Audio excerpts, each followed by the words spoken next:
Greetings, everyone. Thank you for joining us at Exchanging Ideas 66 Global 5G Evolution.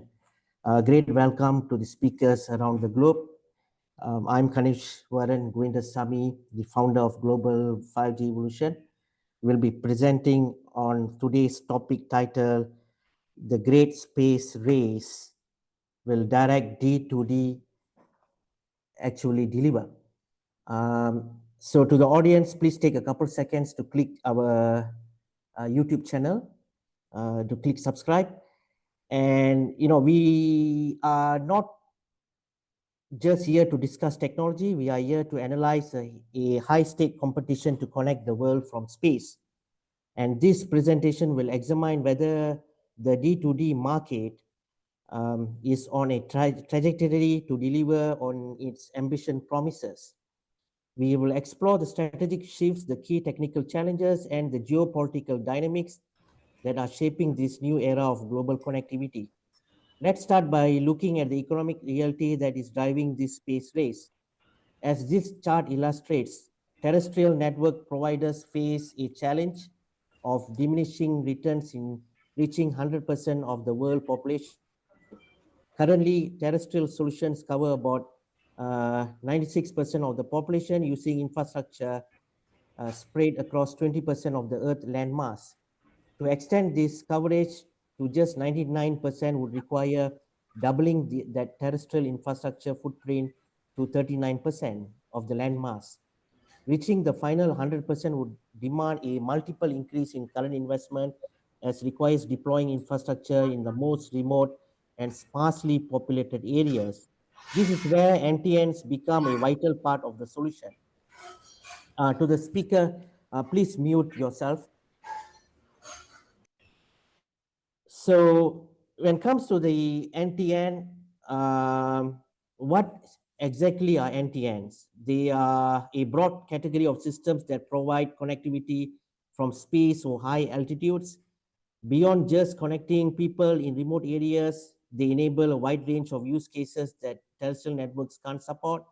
As you can see, NTNs are crucial for everything from aero and maritime to satellite IoT for tracking assets and managing systems.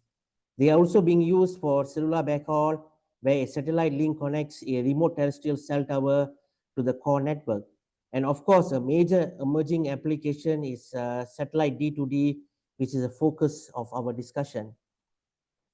Now, this is the slide of GSOA, which gives an overview of the D2D market landscape. You can see the key players from satellite providers like Starlink and Globalstar to mobile network operators like T-Mobile and Orange. And the chart on the right shows the projected D2D service revenue, with forecasts expecting a significant ramp up in the coming years as adoption grows. It's a dynamic ecosystem, and we are already seeing the major strategic shifts. Like, for example, the recent development is EchoStar's decision to abandon its plan to build its own LEO network. Instead, it's shifting to an asset-light model, focusing on partnerships with existing satellite providers. And this move, which includes selling its spectrum license to SpaceX, is a perfect example how the challenges in this market are forcing companies to rethink their strategies. There are two variants of D2D. The EchoStar case brings us a critical point. D2D services can operate in two distinct ways, each with its own challenges. The D2D in MSS bands, this approach uses spectrum specifically allocated for mobile satellite services. And the challenge here is that it requires specialized chipsets in handsets to function, which limits the device availability. Legacy operators like Globalstar and Iridium have used this approach but have limited to basic messaging and SOS services. When it comes to D2D in terrestrial bands, this allows to work with standard off-the-shelf handsets. And the key challenges to be discussed in WRC27 is the risk of interference with existing terrestrial cellular networks, which requires careful regulatory attention and agreements between satellite operators and the MNOs. So the controversial subject, legacy MSS operators seeking IMT spectrum, is a major focus on the WRC27. I think it's happening in China. and as the outcome will define the global framework for all future D2D services. Now, this is a slide from GSMA, and this slide is crucial for understanding the digital divide. It shows up that 57% of the world is connected, but of the remaining population, there are two key gaps. First is the coverage gap, the 4% of the population with no mobile broadband coverage at all. And this is the primary problem with the D2D is designed to solve. Second is more challenging is the usage gap. The 37% of people who live with a friend network's footprint but don't use it, often because of factors like affordability, of a lack of device ownership. Now, the slide also states that D2D won't impact this usage gap as it's not a coverage problem. However, the recent news on SpaceX EchoStar deal challenges this view. With SpaceX acquisition of a huge chunk of spectrum, the D2D market could be reshaped overnight. This could lead to a major direct to consumer model and increase competition, which might drive down costs and make these services more affordable, ultimately helping to close this usage gap. It is a perfect example of how the D2D landscape is so dynamic with new developments constantly challenging the established thinking. The key takeaway is that D2D using terrestrial mobile spectrum will use standard handsets. And this is a significant advantage in terms of market adoption and scale, which is why new market entrants like Starlink and AST Space Mobile are leveraging this model. Conversely, there is very low affordability of handsets for D2D using MSS spectrum, which limits the potential of what approach to expand into more advanced services like voice and broadband data. So this is another crucial issue for the WRC 27, is the potential for geopolitical dominance in defining the regulatory framework for D2D. The US and China are making significant advances in this area, each proposing a model that best fits their own home-ground D2D systems. And the US framework authorizes D2D as a secondary allocation and requires satellite operators to get spectrum rights from a licensed MNO. The different approach could limit or complicate initiatives from other countries to develop their own system, raising concerns about sovereignty and control over telecoms infrastructure. And lastly, on a conclusion, the GSMA Spectrum Task Force concluded that D2D using satellite spectrum is possible, but partnerships with MNOs are beneficial. For D2D using mobile spectrum, which enables the use of standard handsets, satellite operators must obtain agreement from MNOs to use their licensed spectrum. To influence a favorable outcome at the WRC 27, all stakeholders, from operators to governments, must define their desired long-term D2D strategies now.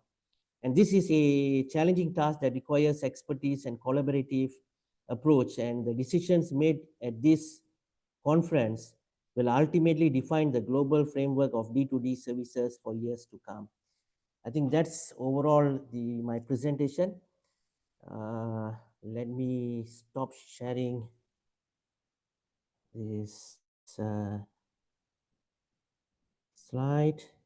And I would like to introduce our next speaker, Som Desai from Palo Alto, US, to present on voice over narrowband NTN for Geo today. Thank you, Ganesh.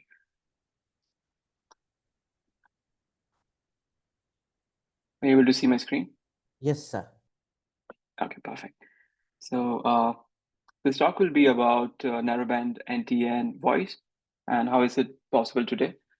Small agenda from about the talk. I'll introduce myself and introduce Skylo Technologies as a company I work at. I'll give you the state of art at narrowband NTN voice today.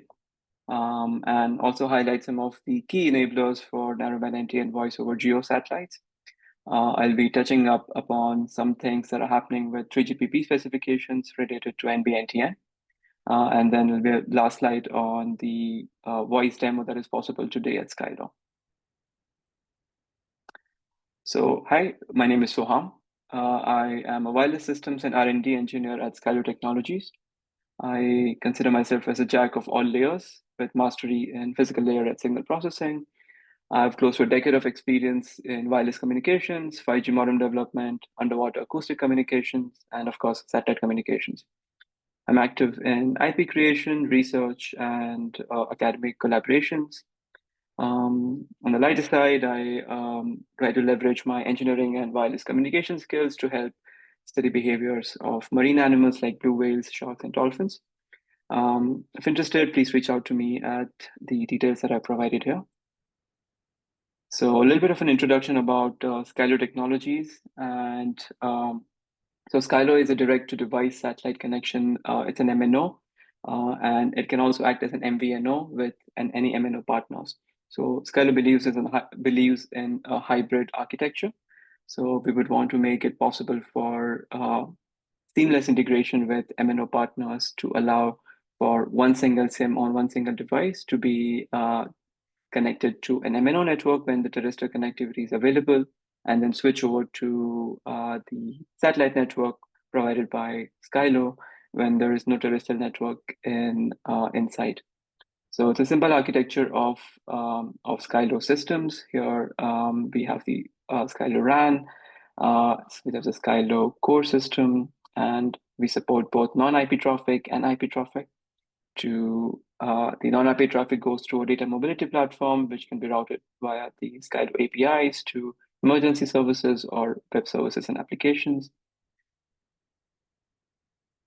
The next slide is highlighting the Skylo ecosystem and a prominent part in the direct-to-device market.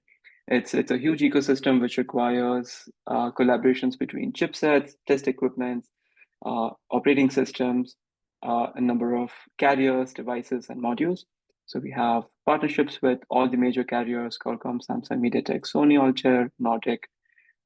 We have great certification programs with test equipment support as well. We have huge carrier partnerships and with Verizon, Deutsche Telekom, Telstra, etc. And many of the Google Pixel devices, the Samsung devices, even the Pixel watches, Garmin watches, they all get satellite connectivity, SOS, SMS today using the Skylo provided D2D services. We have more than 1 million activated users. The number has actually gone way above that. Licensed in over 36 plus countries, and a number of partnerships, many earth stations, many satellites. So coming to the main topic for the discussion today, NTN voice. And why is it important? It's obviously enabling bidirectional MO and MT voice calling, including emergency services, can be a critical enabler in terms of need. Today, geosatellites they're already in orbit and they have huge coverage areas. And 3GPP is already working on introduction of some of these voice services for NVIDIA's 20. So very, very, very beneficial voice over satellites, which can be enabled today. What has changed such that it makes it possible in 2025 compared to previously is some of the key enablers, which is one of the most important ones is the low data rate and high MOS core AI-based codecs. So these codecs are now able to run with very low data rate, but still provide very good or very high MOS score, so very good quality. And this becomes a key enabler because narrowband services are low in bandwidth just by the definition of how it works. And these kinds of low data rate codecs makes it possible to run voice over narrowband NTN. We also suggest and propose using protocols like I1 instead of a standard SIP protocol. Then we go towards using non-IP traffic instead of IP traffic to reduce some of the overheads that are associated with IP traffic. There's a Skylo voice gateway, which makes it very easy to seamlessly integrate with MNO partners, and they can make voice calls possible without having any custom changes on their side. Since a lot of our chipset partners already have most of these features supported, this makes the NTN voice possible today. So highlighting some of the key voice enablers today. And so this chart basically showcases some of the recent advances done by many of the different companies in terms of codec, and giving an example of Fraunhofer codec, which is something that we are using actively and partnering with, which has a very low data rate, only 1 kbps bitrate requirement, and which can provide 3.9 mouse score, which is excellent. And the second voice enabler is using NIDD instead of IP traffic, and especially over user plane. So NB-IoT supports both user plane and control plane non-IP data traffic.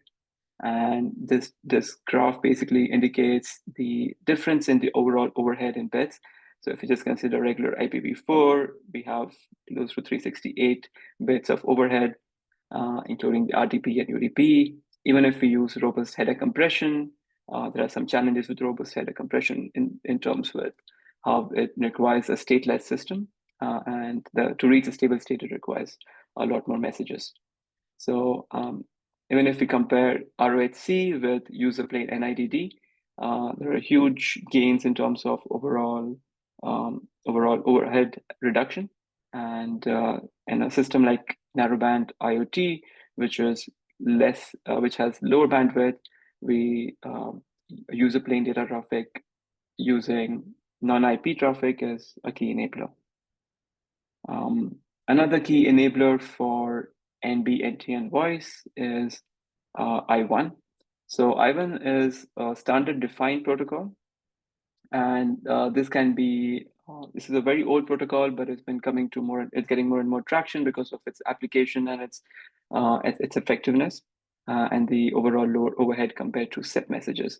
So this is a simple example based on the current spec of how I1 protocol works and how a simple conversion can be done into traditional SIP by the voice gateway at SkyDo side. And we can see on the left that the UE, which is connected over non-terrestrial network, just sends the I1 messages. This is like an I1 invite, progress, alert, and success. And the voice gateway on the SkyDo side can convert it into a SIP invite, SIP response, SIP acknowledgement, etc., etc. So for the MNO network, or for anybody on the receiver side, it's basically they can use any SIP client and still have the advantage of using I1 based protocols, which is very low, which is very lightweight, very low overhead protocol for over the air NB-NTN. So some of the advantages are the SIP over IP requires at least 10 transactions for a call establishment, while I1 can do it in 3 to 4 transactions or 3 to 4 messages. And this greatly reduces the overall latency that is required for a call setup compared to native SIP. There are also some challenges related to how codec transcoding cannot happen over regular SIP, but it can happen over an I1-based protocol system. This slide highlights some of the recent advances that 3GPP is working on for enabling NB-NTN voice, specifically for geosystems. And currently, the Service Architecture Group 2 is actively working for a number of these things that I touched upon for Release 20 introduction. Most of their focus has been on signaling optimization for the NB-NTN voice services. For geo cases, in addition to SIP optimizations, many I1 related optimizations are also being discussed. Support for user plane for these voice services has been actively discussed. So many active participations from different companies. One of the recent Skylo papers on I1 transmission delays and how it reduces the overall transmission delay and overall attach call setup delay was also accepted, and we have a lot of good discussions from all the companies related to NB-NTN enabling in 3GPP. So the time is over. So would you mind to quickly wrap it up? Sure, this is the last slide. So this is the Skylo voice demo that can be done today. A very simple architecture using a regular NTN handset with the Skylo Inode B core, and then we have the voice gateway, and then we show that after the voice gateway, we get into a SIP and RTP, and then it's a simple SIP trunk within using an VPN, which can and the call can get routed to a SIP client. So this is possible today, and if there are any questions, you can reach out to me at this email. Thank you so much. Awesome. Thank you, Som. That was brilliant, fantastic. Now let me introduce our next speaker, Andres Catelo from Munich, Germany, to present on NTN evolution. Over to you. Yeah, thank you so much. I hope you can see the screen. You can hear me properly. Yes, sir. Lovely, good. Yeah, thank you so much for the invitation. So today, I mean, I'm in past forums here in the 5G, in the global 5G evolution. We had another colleague from Airbus presenting on more on a global scale. What are the trends on the NTN? What are we working on the defense domain? Here I'm talking about something a little bit more revolutionary, which is how do we bring higher data rate connectivity through free space optical communications, and how do we deploy that on a massive scale on a non-terrestrial domain, and how that contributes to the deployment of 5G, 6G as a backhaul.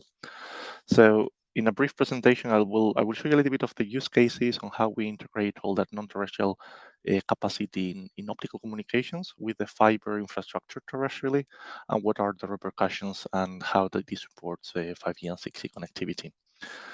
So just to start a little bit with the current status quo on the terrestrial optical networks.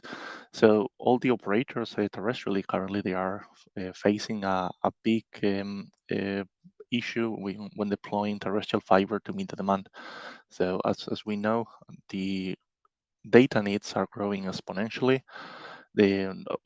Currently the operators, they are dealing with this by laying black fiber to be able to cope with future demand, but of course it has a limitation. The pricing on the undersea water cables is skyrocketing, and the surge of AI is putting more stress on the terrestrial fiber, and as such they are not able to deploy fast enough.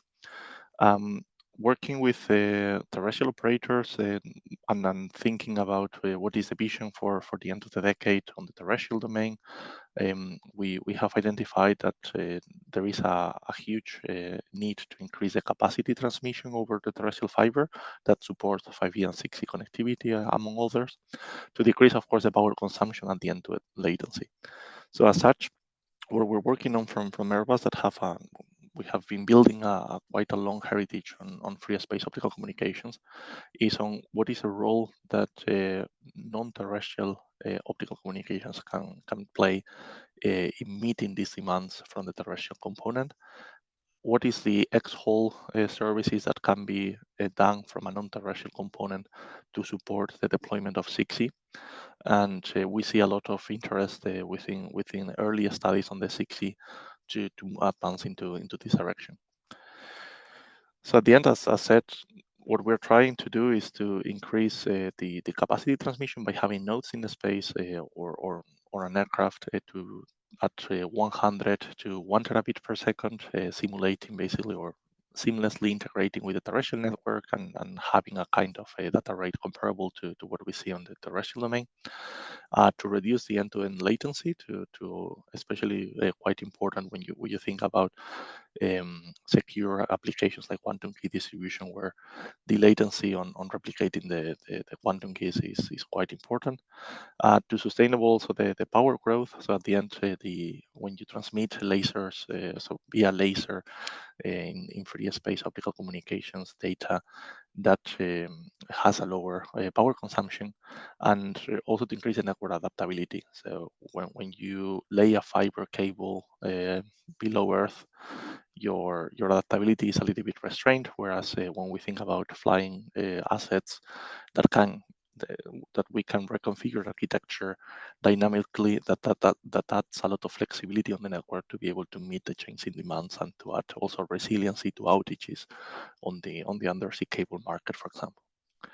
So you might wonder, what is this technology about, and what is the status of this technology from a development point of view.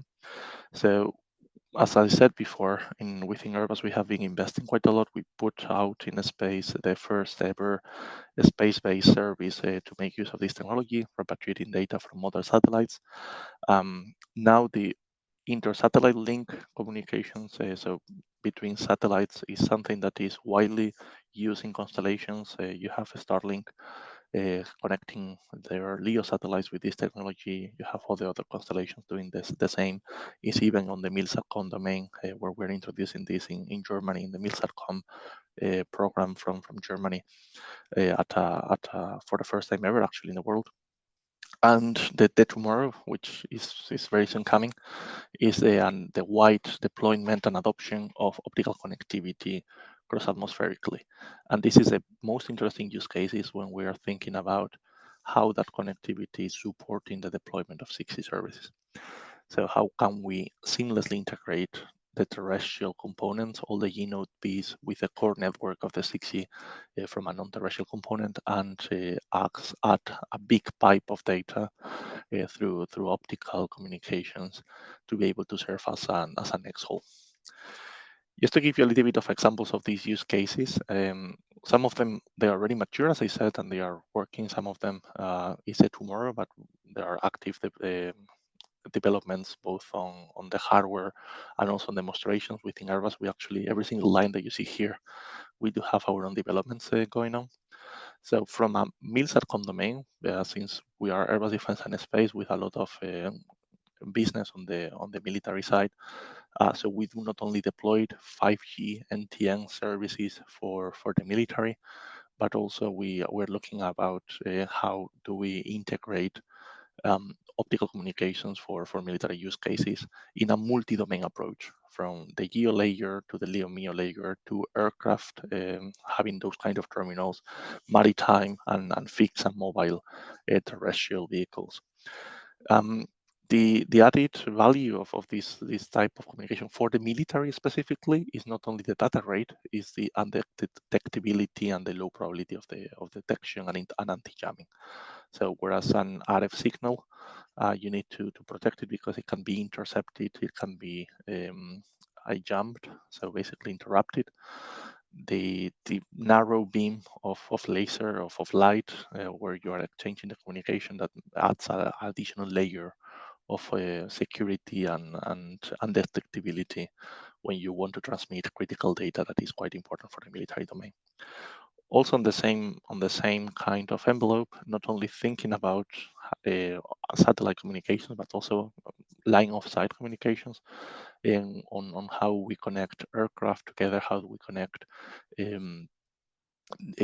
moving vehicles together, and also to some of the LEO or MEO assets, to be able to build an optical RAN, basically a random access network that serves as a private network where you can exchange data in a confidential way. Of course, these concepts are applicable also for the commercial aspect. You can think about an enterprise deploying a similar network, or making use of a virtualized private network optically with moving assets in the sky to be able to exchange enterprise data with a higher level of privacy. Just to give you an example on the context, and I have a couple of examples here to give you on what are the possible applications. So we did a study. Of course, we are Airbus, so very heavy on aircraft market. So what you're seeing here is actual aircraft data from the 14th of January of 2020. This is only Airbus aircraft that are flying over continental Europe. And the thing that we were simulating here is how, with the nodes of the European Aviation Network that you see here highlighted in pink, I will use my pointer.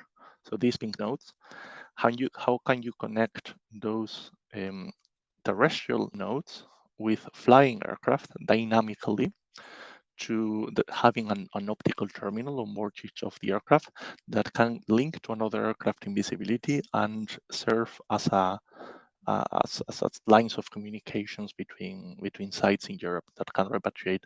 As I said, I think the baseline here that we used was 400 gigabit per second.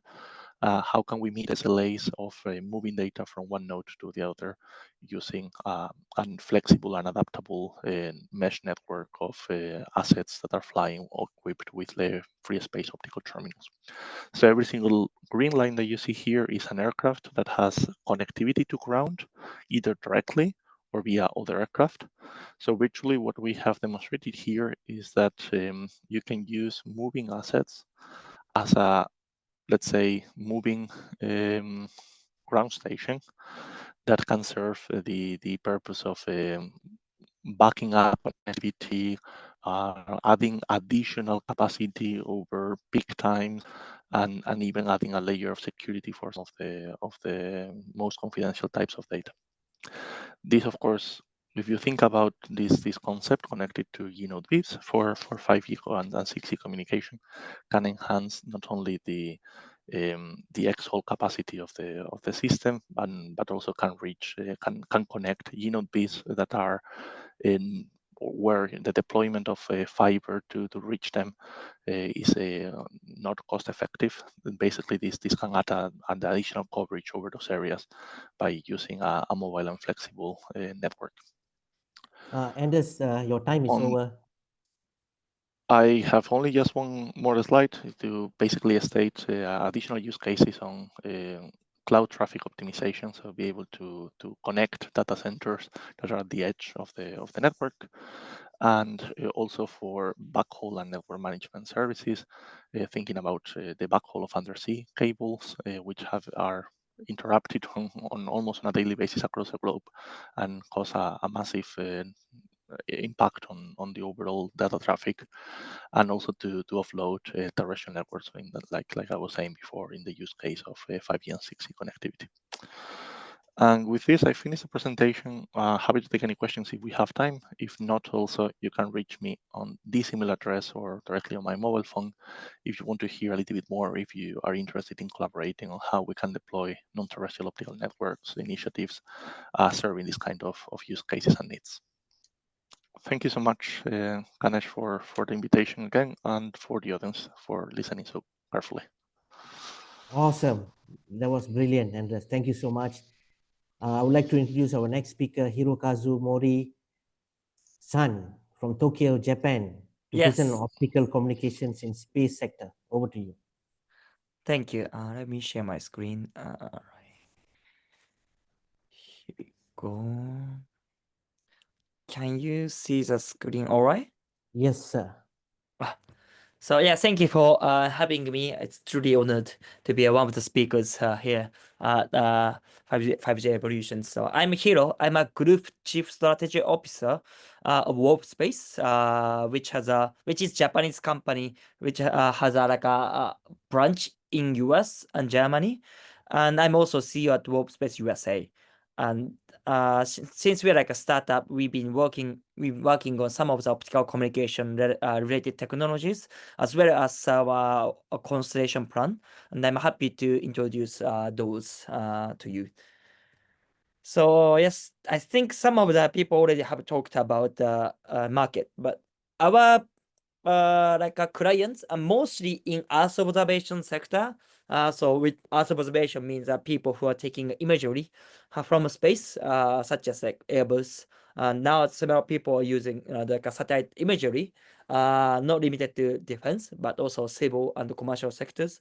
And this domain is growing, but it has several bottlenecks today. Number of satellites going up to space increased significantly. Quality of sensor improved a lot, but the data pipeline from space to ground hasn't improved as fast as the quality of sensors or number of satellites in space.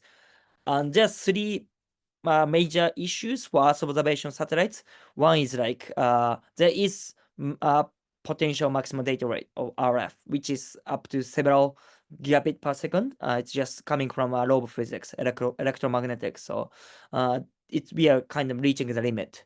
And also frequency coordination is required for satellite communication. aka NTN, for several famous or popular frequencies like Ka band, Ku band. It takes more than 2 years. That's stopping business satellite operators to start a business. It could be critical for startups like us. And for most of the satellites, they are launched into low Earth orbit, which is like 400, 500 kilometers above the surface of the Earth. Due to the law of the physics, it's like one period is 90 minutes. And usually, most of the satellites have a 10 minutes, nearly 10 minutes window to access ground stations. And out of 10 minutes, in fact, several minutes out of 10 minutes is used for like calibration or initialization of the links. So opportunity loss is lots. So we came up with the idea like 5-6 years ago of launching MEO constellation above most of the satellites so that we can relay the data to decrease the latency. Yeah. Instead of waiting for nearly for like 90 minutes or hours, we can deliver the data in 10-15 minutes. And we plan to use optical communication between satellites and possibly from space to ground as well. The reason why we say possibly is that we still use RF from space to ground because this communication method is mature. And our first satellite is gonna be launched next year. We still use RF, but eventually we try to do fully optical communication network. On top of the constellations, we have been talking with numerous Earth observation operators globally. And we came up with the issues that people still not familiar with optical communication. And we've been developing some of the relevant product called DTS and HawkSci. And DTS is digital twin system. It's very easy acronym. You as if you are in space industry, you may know some of the like most common simulation softwares, but those are basically based on like RF communications. We've been developing internally for our constellation to simulate optical communication between our relay satellites and our client satellites. And we know that some of the clients want to use this, so we started to provide those software to some of the clients. And it's also working with Japanese government and actually funded by Japanese government to some extent as well. Another product we've been developing these days is HawkSci. It's stands for High Speed Optical Signal Adaptation Interface. But in short, it's like a multi-protocol modem. There are several optical communication standards emerging in space sector. One of the most famous one may be SDA from Space Development Agency or Pentagon, US. But there are other standards in Europe, in Asia, and the people want to communicate to each other, even between different optical communication terminals of different standards. And we wanted to communicate with many different terminals. So we've been developing this for our constellations. But other people wants to use this, so we've been actually talking with some of the potential clients to provide those modems, multiple protocol modems. And we actually got several grants from Japanese government. It's fully funded by the Japanese government. And we are probably selling those modems to potential clients. And so this modem is primarily for satellites, but we are actually providing some of the like similar products for optical ground stations as well. And we are working with several optical ground station operators globally to test different protocols with a single optical ground station terminals.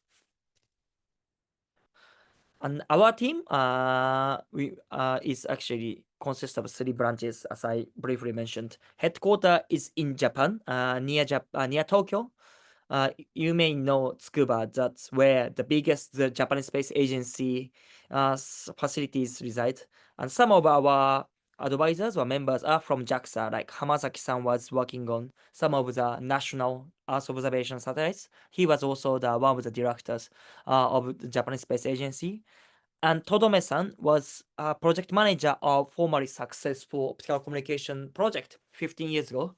And ESA and the Japanese Space Agency worked on this project. In fact, in ESA, Airbus made satellites, EDRS. On Japan side, JDRS was made by NEC, and Todome-san was on NEC managing the project. And they are working with us now. Yeah. In the US, where I'm a CEO as well. We've been talking with US government about some of the project within DoD and other civil project, including NASA. And in Europe, we have some engineering office working with the partners, mostly engineers. And in Japan, yes, we have raised around 12.5 million US dollar. So it's actually slightly old. We have raised Series B and we are raising Series C now. We have raised around $20 million. We are raising the next round soon. And our investors are all Japanese, but we probably start raising fund internationally as well. As for the awards, we got several awards from like Stanford, via satellite, which is one of the most famous space sector media. And in Japan, we got several other awards, and we are exposed to several like events. Mainly I'm speaking, and that's basically it. And I forgot, sorry, to talk about some of the project we are working with Japanese space agencies that we have been working with JAXA space agency for cislunar communication from between Earth and the Moon. We have done several projects with JAXA last 3 years.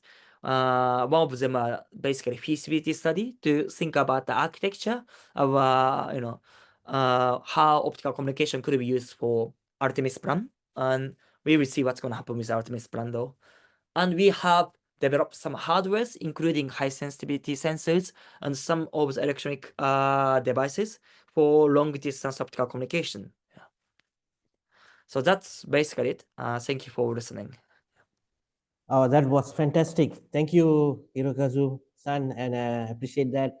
I would like to introduce our next speaker, Satyanarayana Katla from London, UK, to present Beyond the Hype, what AI is, what it is not, and the perils of fat tails.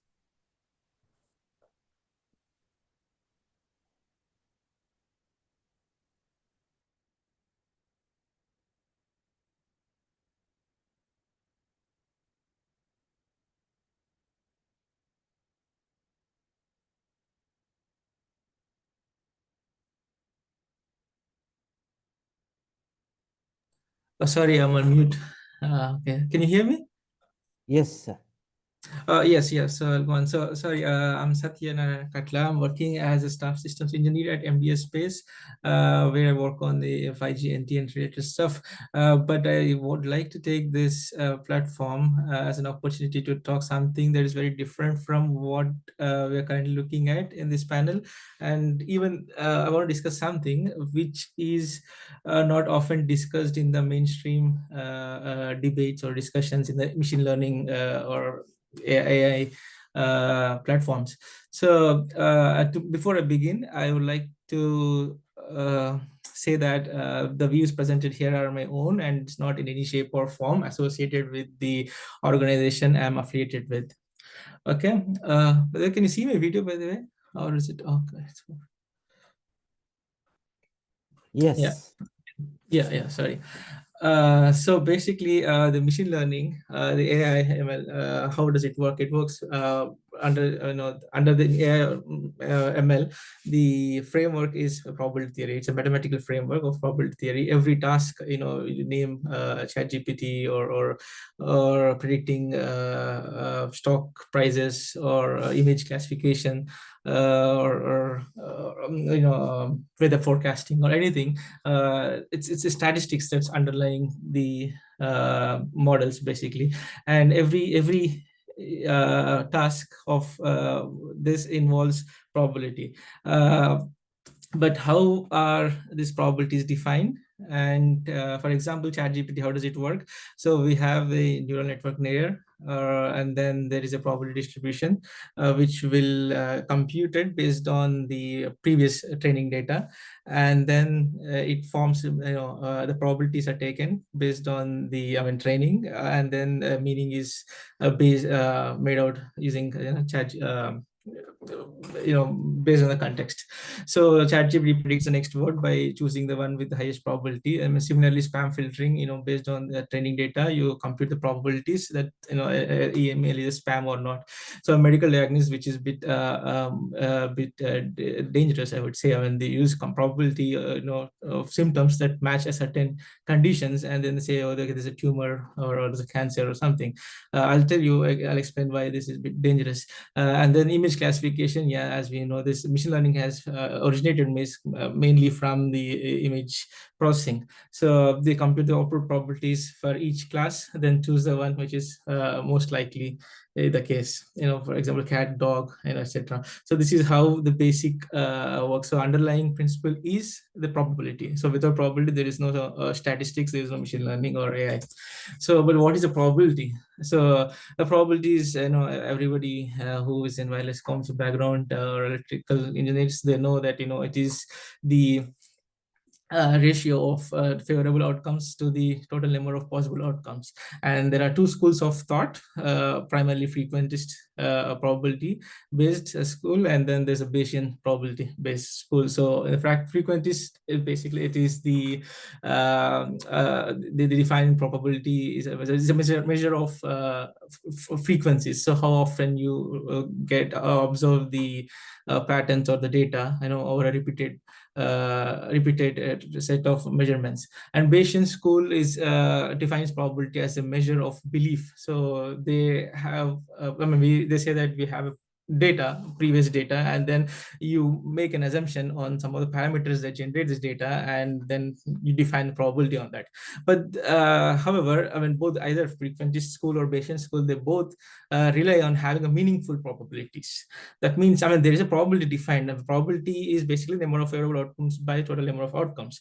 But what I mean when I say a meaningful probability, so there is no probability without ergodicity. This is often missed in machine learning or AI, mainstream discussions, or rarely taught in computer science and electrical engineering departments.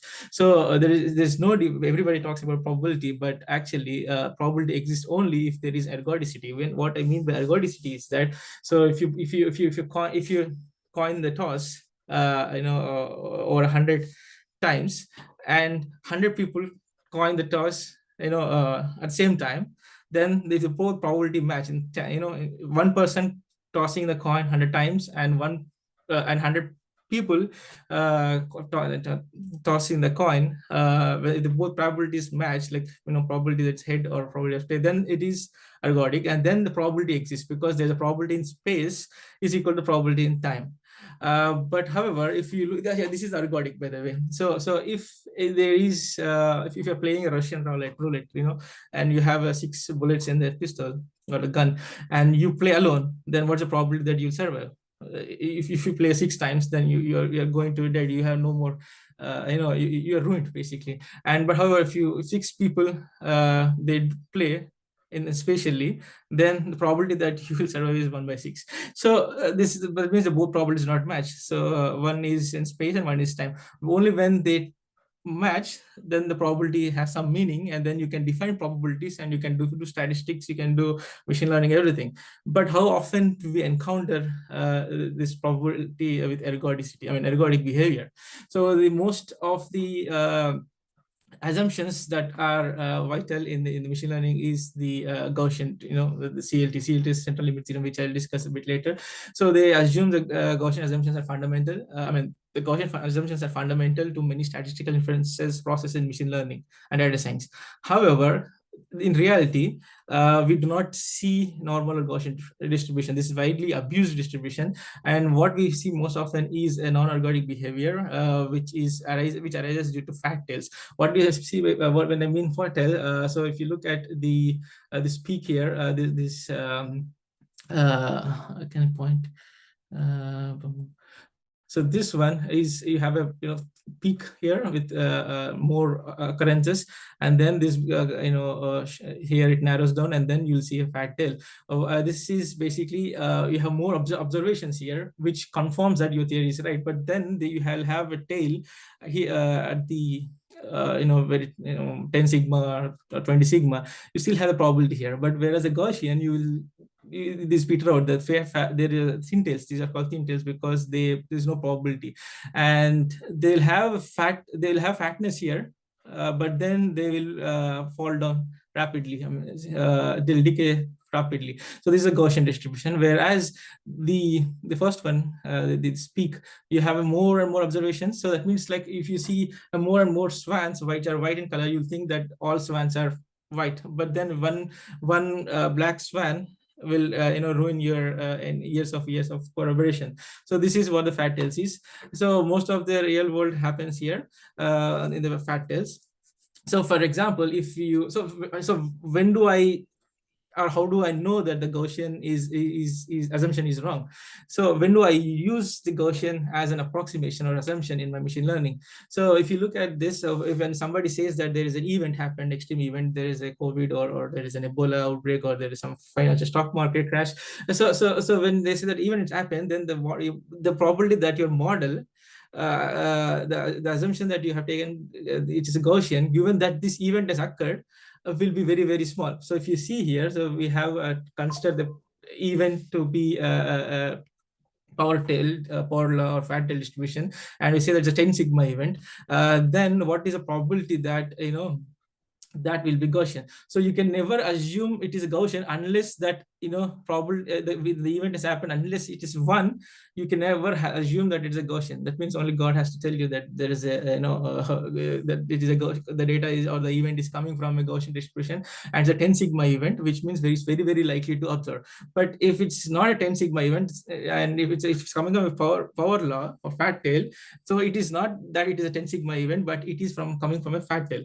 So fat tails, so periods of fat tails. So why machine learning fails in this case is because the central limit on the CLT, which I was discussing, it works very, very slowly because because of the fat tails. You need lots and more observations, and even if it works at asymptotes, but doesn't say anything for pre-asymptotes, because we have finite amount of data, and it converges very slowly, the CLT. So CLT says that we take average of random variables, it converges to Gaussian distribution, but it doesn't converge quickly for fat tails. So you need to have a large number of data samples. So, but we have only finite number of samples, and this is only for finite mean and variance fat tails. If most of the fat tails or heavy tails, they do not have a finite mean or variance. So in that case, the CLT breaks down completely. And I often see that people accusing, people saying correlation is not causation. The economics and social science department, they come up with weird correlation and say, eating egg causes cancer, eating egg causes diabetes, red meat causes cancer. So these are rubbish, because they forget that correlation is not causation. Correlation is not correlation, because when you look at the fat tails, when the data is, because there are many factors that affects the behavior, and when you take random samples from a fat tail and you correlate it, you will keep changing. You will not get it. It's not converges. It will not converge. For example, if you see here 2,000 samples, I get some number here, and 10,000 samples, I get number. It's all different samples. You see, there are different correlation values for the same set of data. So it doesn't converge.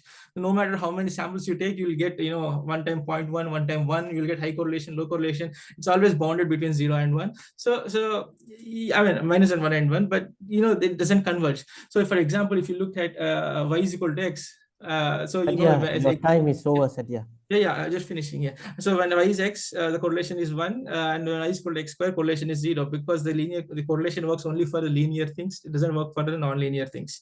So conventional statistics fail under fat tails, and you should not use unless you know that this is a thin tail distribution or the data is not coming from fat tail, and you have to look at the law of medium numbers, not the law of large numbers, which is the case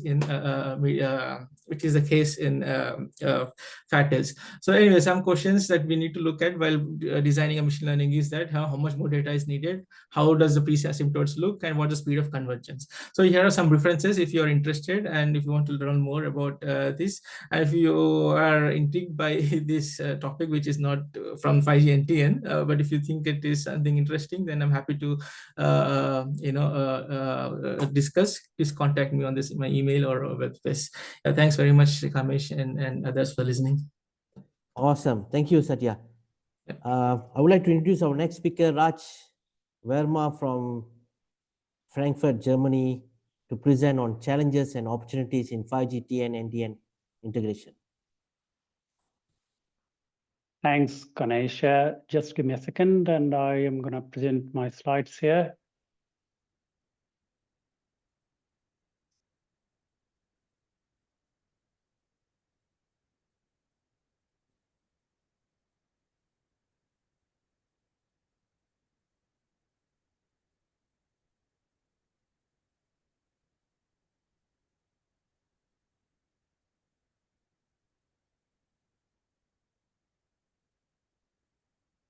Can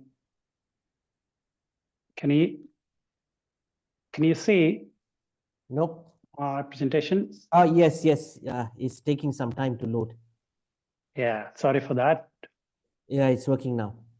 Okay, and let me just also turn on my video.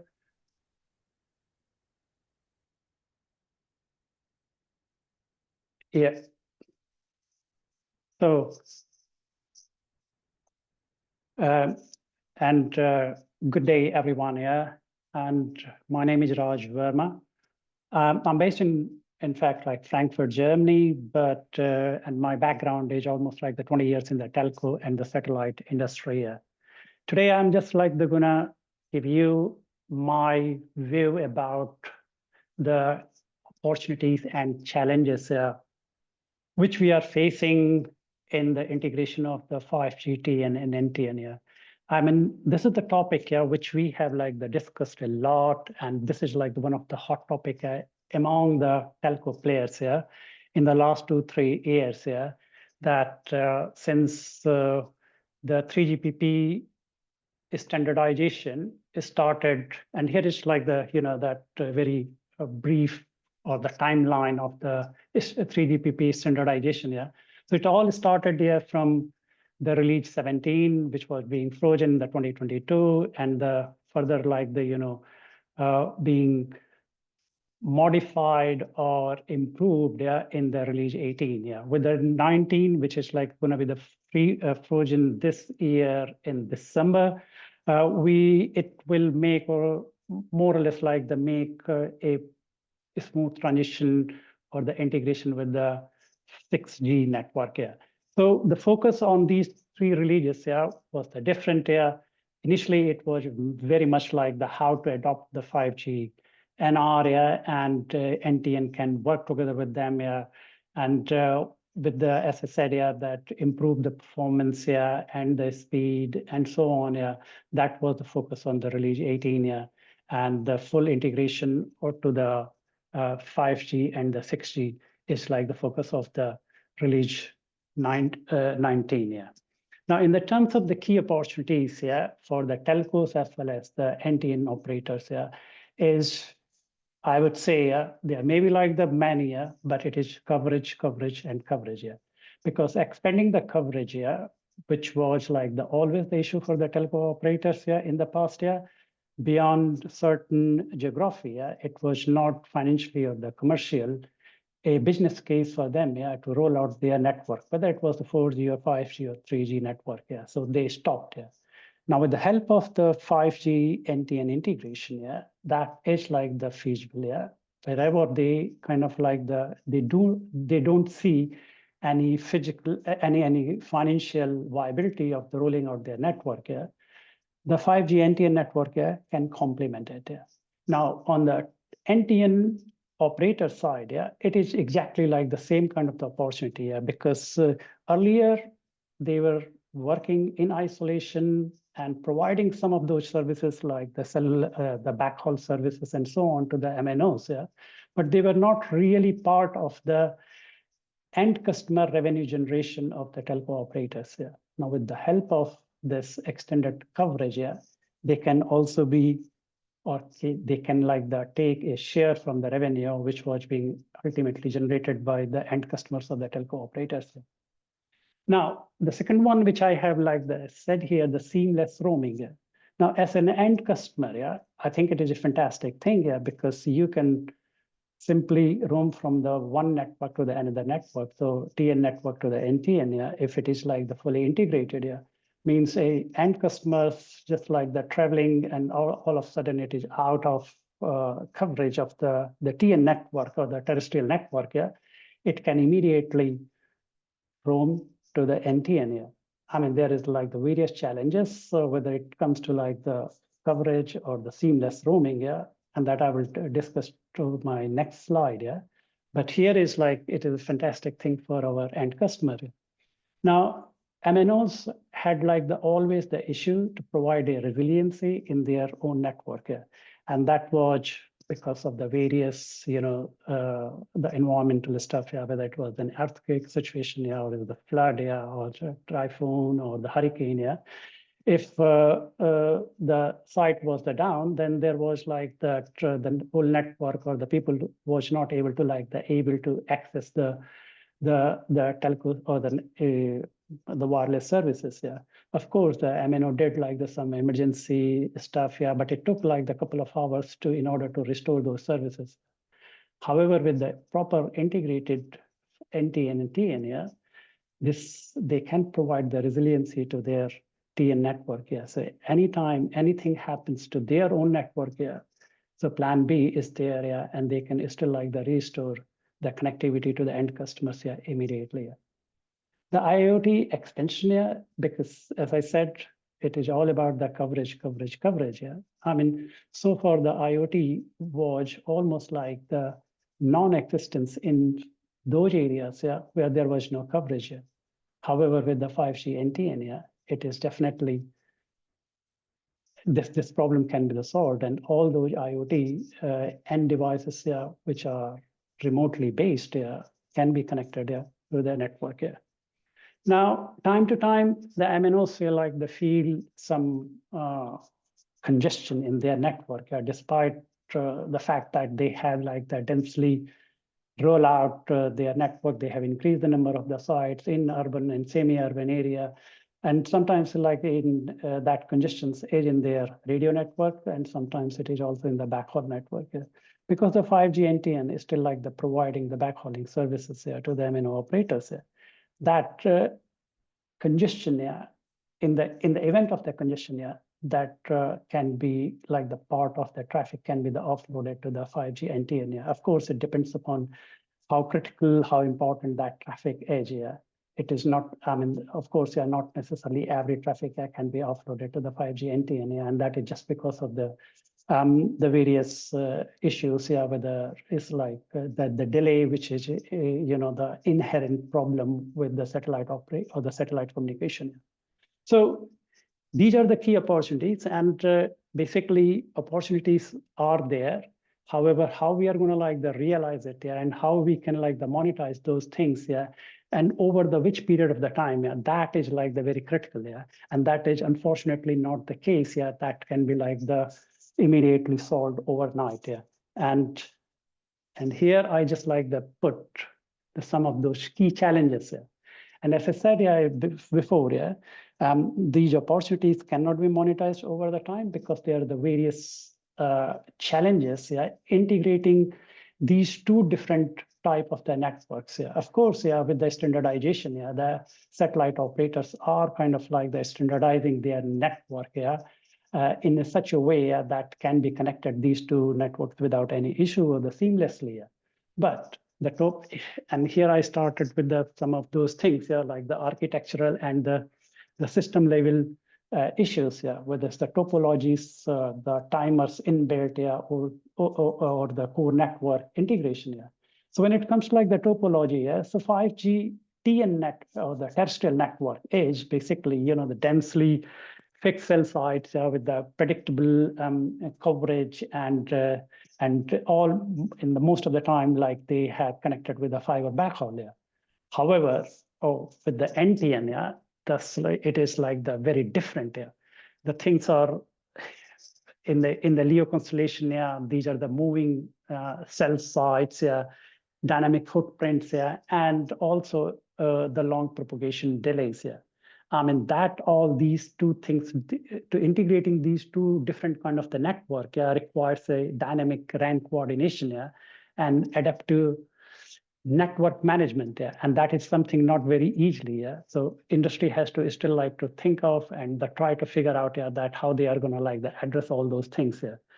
Now in the 5GT and the synchronization between the two node B or the G node B is roughly in the microsecond, around the 1 microsecond here. And the delay in the in the NTN is roughly the 30 millisecond, yeah, when we talk about the Leo, yeah.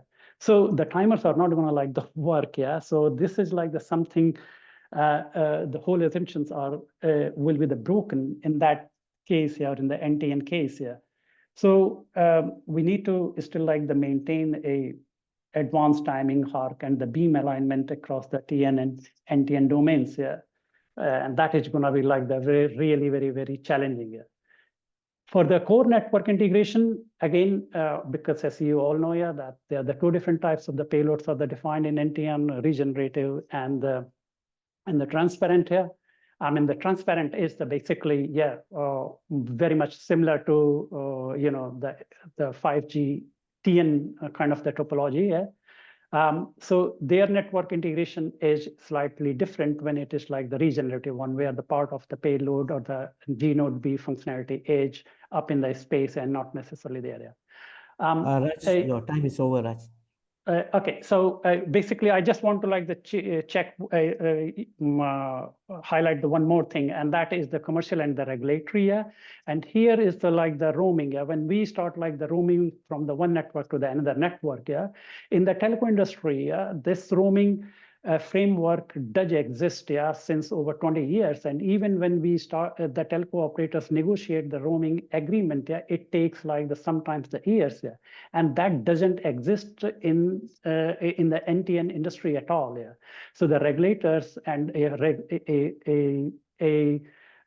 roaming framework, in the absence of the roaming framework, even if these two are the networks are integrated, yeah, it will take probably a lot more time, yeah, in order to get the real benefit out of the integration of these two networks. Yeah.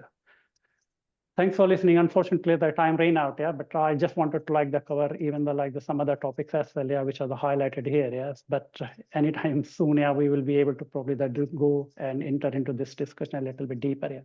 Thanks a lot, yeah. Awesome. Thank you, Raj. I appreciate that.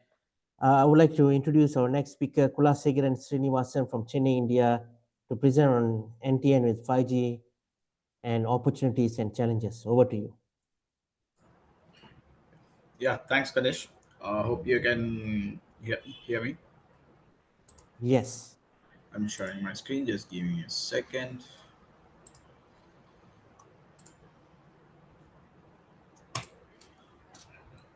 So, guys, can you able to see my screen? Yes. Okay. Okay, guys. Good morning, good afternoon, good evening, to everyone around the world, and thanks for giving this opportunity to me to present this to with the fellow leadership people around the world. Thank you so much for that, Ganesh. So again, here today, we can talk about the NTN with the 5G. Before Kula, sorry, are you able to enlarge to full screen? enlarge my screen. No, yeah, the slide. Could you able to make it as a presentation mode? Yep. Is it okay now? It should work. I think it's not working. Please carry on. Is it work? Is it working or not? No, it's not working. But anyway, due to the time factor, please carry on. Yeah. Okay. So before starting, guys, let me introduce myself as well. I am Kula Shekharan. You can call me as Kula. I have around like 17 years of a telco experience. I started from 3G, 4G, and 5G, and right now I'm working with 5G core, and I'm working as a staff engineer. I'm working for Dish EcoStar wireless network. I'm responsible for all 5G related stuffs over there. So this NTN stuff is really, very fascinating thing, and then it's very curious for me. So I would say, so I'm a guy who is just exploring the things on the NTN.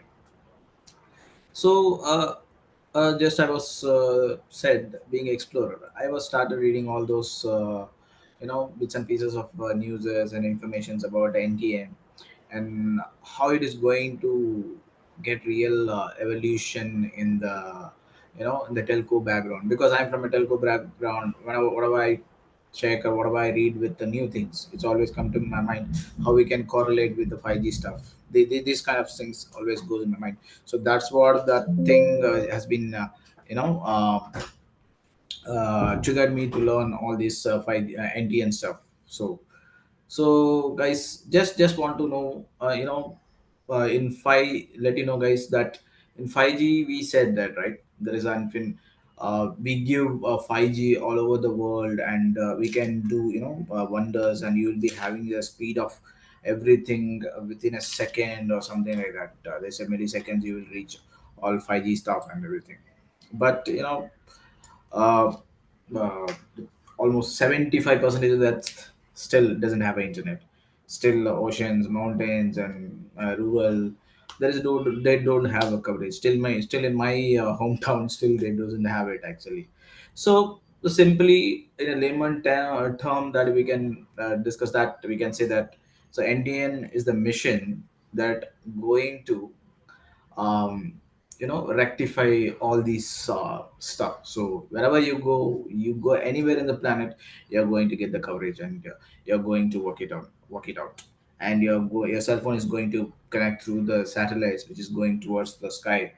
And it's really fascinating thing which is triggered, that's one. And the next slide, I'm going to the next slide. Okay, so as Raj also, in a previous presentation, he was saying about the release 17 and release 18. I was going through all these release 17 and release 18.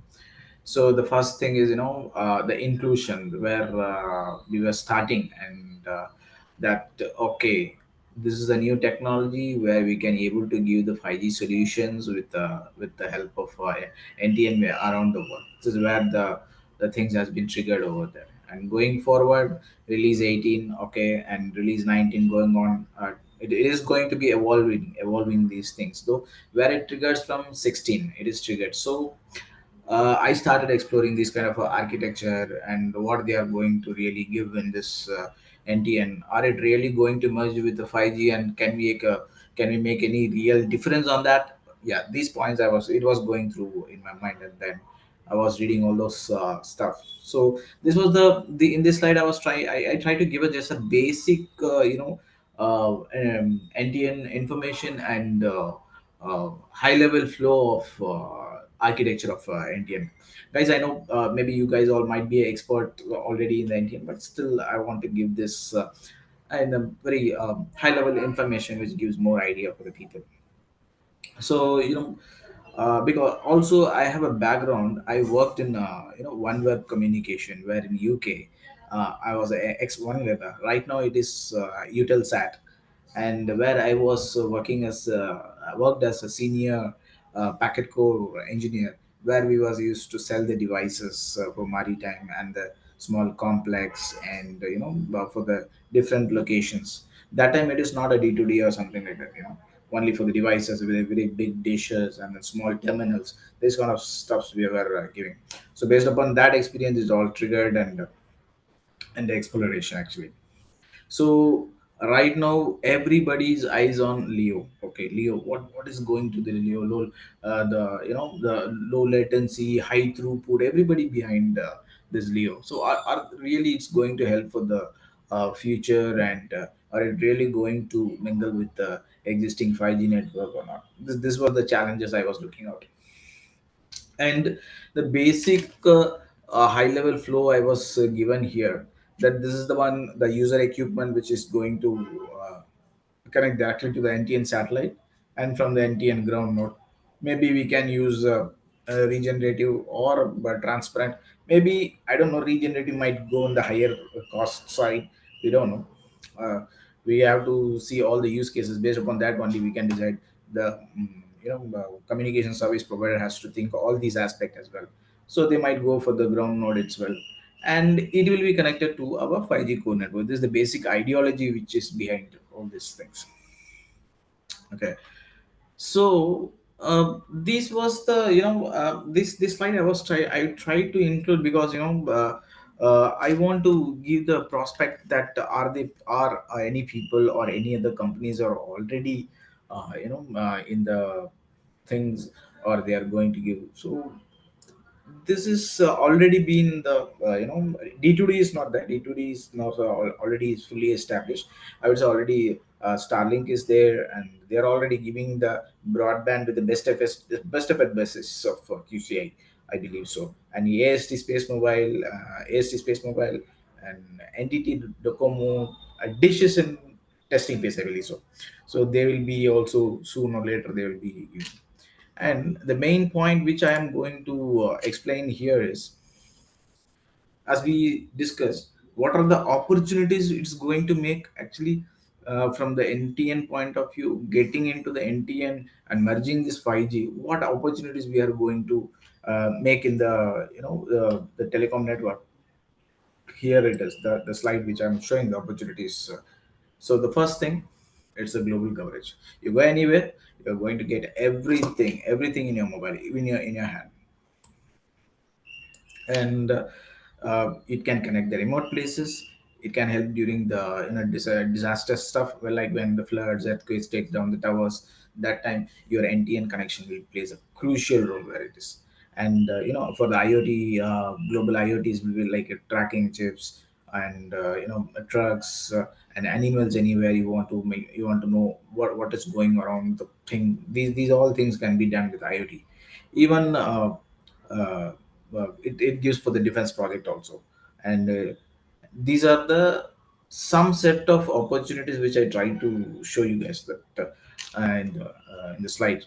And basically the opportunities are okay, but still, from the market impact perspective also, I thought of including one slide work of what is going to give, and what it will actually the business, and then how you are going to monetize these stuffs.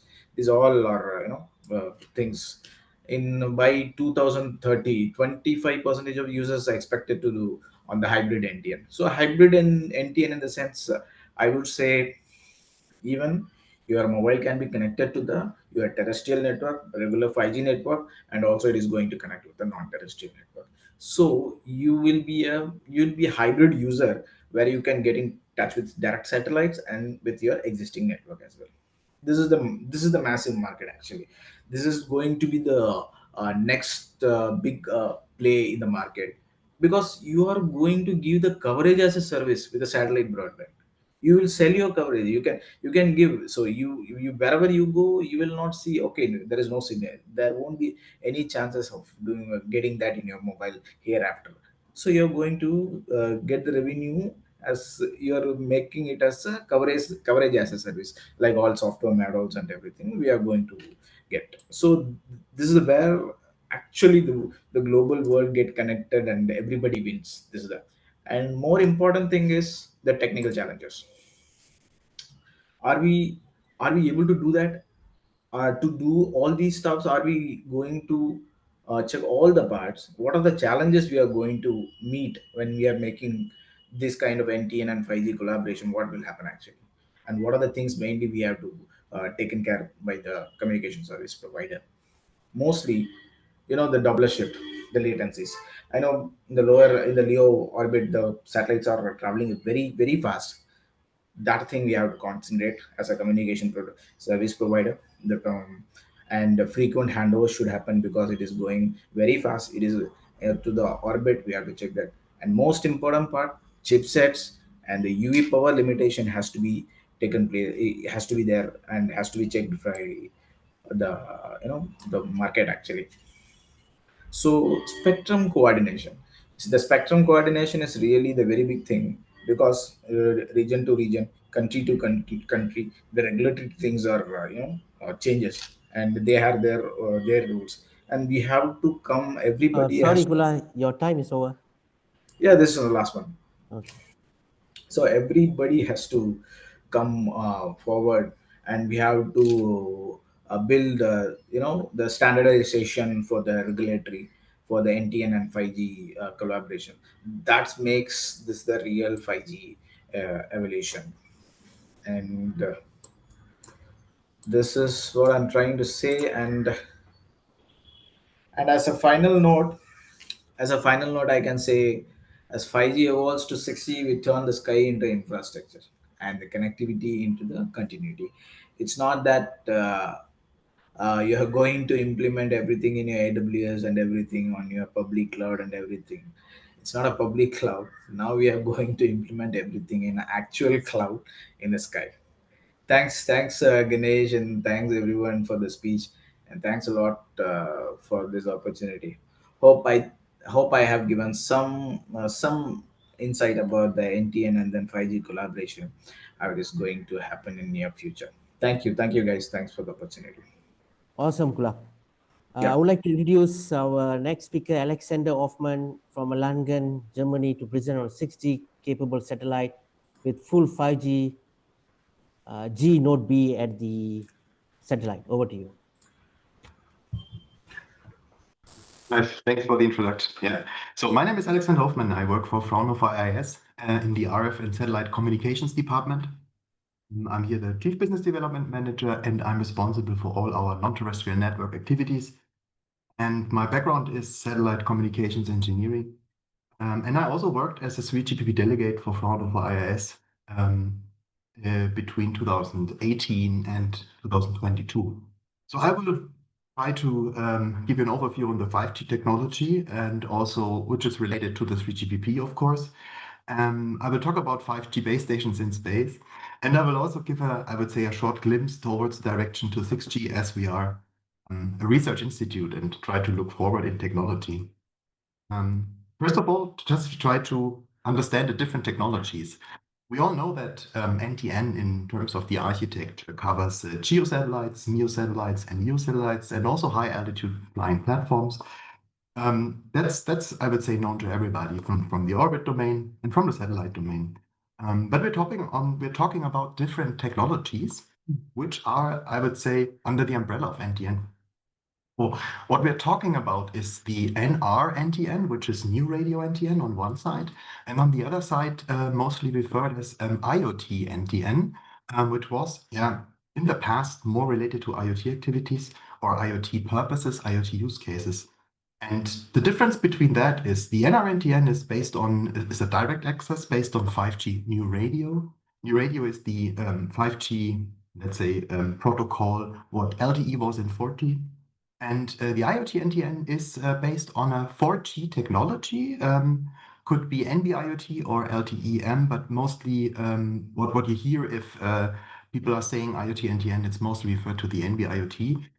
But even if it's you can call it legacy 4G LTE IoT type of technology.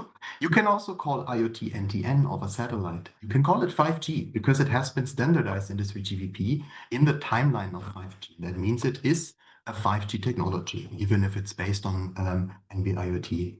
And as we're today talking more about on direct-to-device, you might have spotted. So there is a handheld device in the NR-NTN, and there is a handheld device in the IoT-NTN technology field, which means it is for D2D, both might be possible. Today's in the field, what you see as a first deployment is more related on IoT-NTN. And here there is a lower data rate. I think that's the most differentiating thing to mention about It's a lower data rate, and this is also then not easy to have, for example, voice calls. But as correctly mentioned by Skylo, this is still possible if you have with this low data rate a codec, and also Skylo mentioned that they are use our codec for that, which is dedicated for low data rates, and then you can also enable voice calls over this. I would say low data rate connection, which is very, very good and is a very good enabler. In the future, we might see more NR systems then also. We also tackled the highly discussed frequency discussions. If I stay with this region BP, what has been standardized and specified, so that means what is part of the standard right now, they are mostly, I would say, two different type of frequencies. So the lower frequencies in the LNS band, so these are dedicated MSS band frequencies for satellites. And also in the higher frequency domain, there is KU and KA band also specified in this 3GPP, which is then to be used with, let's say, bigger antennas for higher data rates and CU puts. But if we are talking on D2D activities, we are typically talking about the lower frequency domains here. What is not mentioned here, but is also very discussed highly, and it was introduced by Kanesh at the beginning on the GSMA slides, is the IMT band. So that means the classical terrestrial bands also to be used for 5G NTN. This hasn't been standardized in the 3GPP yet, but we might see that. I think to understand this, if you have a very, very big country where the country borders, I would say, are far away, then that is a very good approach. But if you look to a more fragmented, or let's say if you have smaller countries located next to each other, then due to some country border interference issues, might be better to go to the MSS band, for example, in Europe, like LNS, as I mentioned. Nonetheless, we will see towards 6G, of course, additional frequency bands popping up, maybe also IMT specifications of handling interference. This is something we might see. And jumping from the frequency domain to the next slide, which gives just a glimpse overview, but which we have seen already today. It just should highlight that it started 2017 with the idea, just here depicted in the book, on having the idea of integrate satellites. But it then happened until year 2002 into the release 17, where the first specification of NRNTN and IoT NTN has been part of the 5G specifications in the standardization. So that's a tremendous step we reached here in release 17. And now the path is ongoing towards 6G. What I would like to say is there are a couple of different technologies which are, I would say, also an enabler in the 5G domain and might be also in the 6G domain then. I will just pick one out of them, which I would like to introduce here, which is the regenerative payload, which we will see after release 19 also at least standardized or as part of the standard. And then from here also the 6G evolution will start. We definitely will see the regenerative payloads as an evolution also here.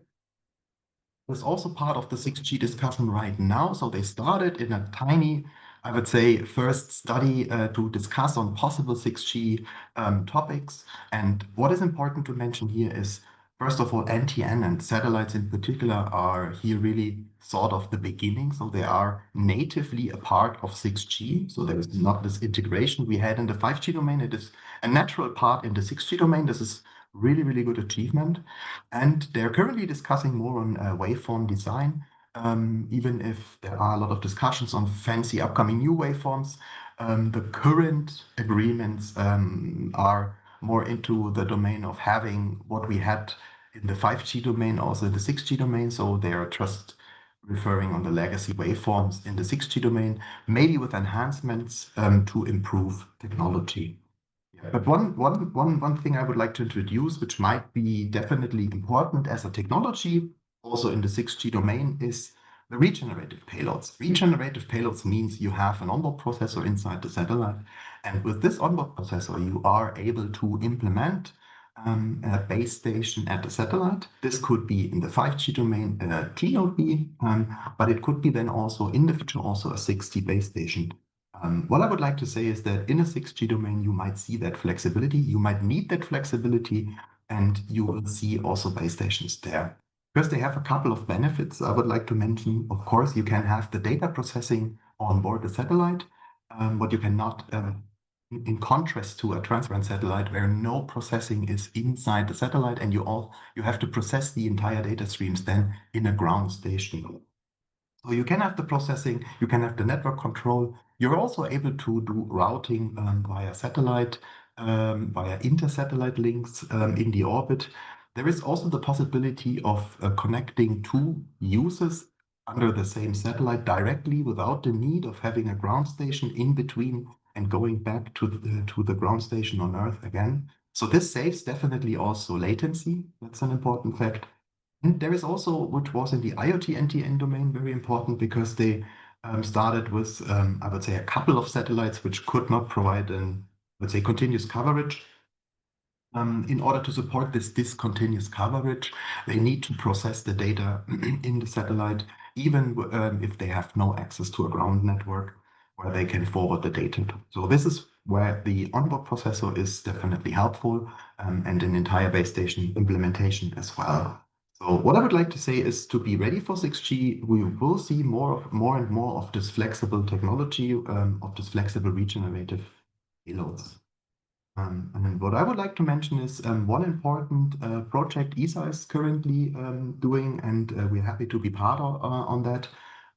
So there is a consortium in Germany and in UK. So in Germany, it's TSAT who are leading that project. They are the prime contractor to ESA, together with the support of Airbus Defence and Space. We are also part of it, as I mentioned, and in UK there is Open Cosmos building the satellite for that, and also the University of Surrey is supporting in the research activities, and they also conduct some different tests and demonstrations with it. And the goal of that mission, and this is pretty nice and also needed in terms of paving the way towards 6G. It is an open in-orbit laboratory, so it's nothing something we built for us. So this is really open for the public domain, for everybody who would like to research on different aspects on that laboratory, to have a direct access to a base station on space. And the first things we are trying to implement on that satellite, which will be available end of next year to be prepared for the 6G discussions, is we will implement the base station inside the satellite. We have a first end-to-end transmission over this base station in the satellite and do different types of experiments with that. We also hear today a lot on the TN and NTN integration, and that's really a very important thing to specify, but also to test and demonstrate. And therefore, we conduct a couple of different evaluations for handover testing, especially between the terrestrial and the non-terrestrial networks, mostly related to a technique introduced in release 18 in the terrestrial domain, which is a conditional handover where you can place different conditions like timing constraint or also location constraint to the UE, and then initiate the handover from a UE perspective, in contrast to the classical handover, which is more base station initiated. We will also do monitoring of the spectrum itself, because we also heard how important spectrum is. And here to monitor the spectrum, to see what might be gaps in the spectrum, to prepare for a more dynamic spectrum sharing also in the future. This is something we are doing here. And to prepare the 6G discussions also on waveforms, we would like to test a type of different 6G waveform enhancements to see how they work with satellite. And that's it. Thanks. Awesome. Thank you so much, Alexander. I appreciate that. Our next speaker, Tails Gaspar from London, UK, to present on Tech UK's network convergence around NTN evolution in the space sector.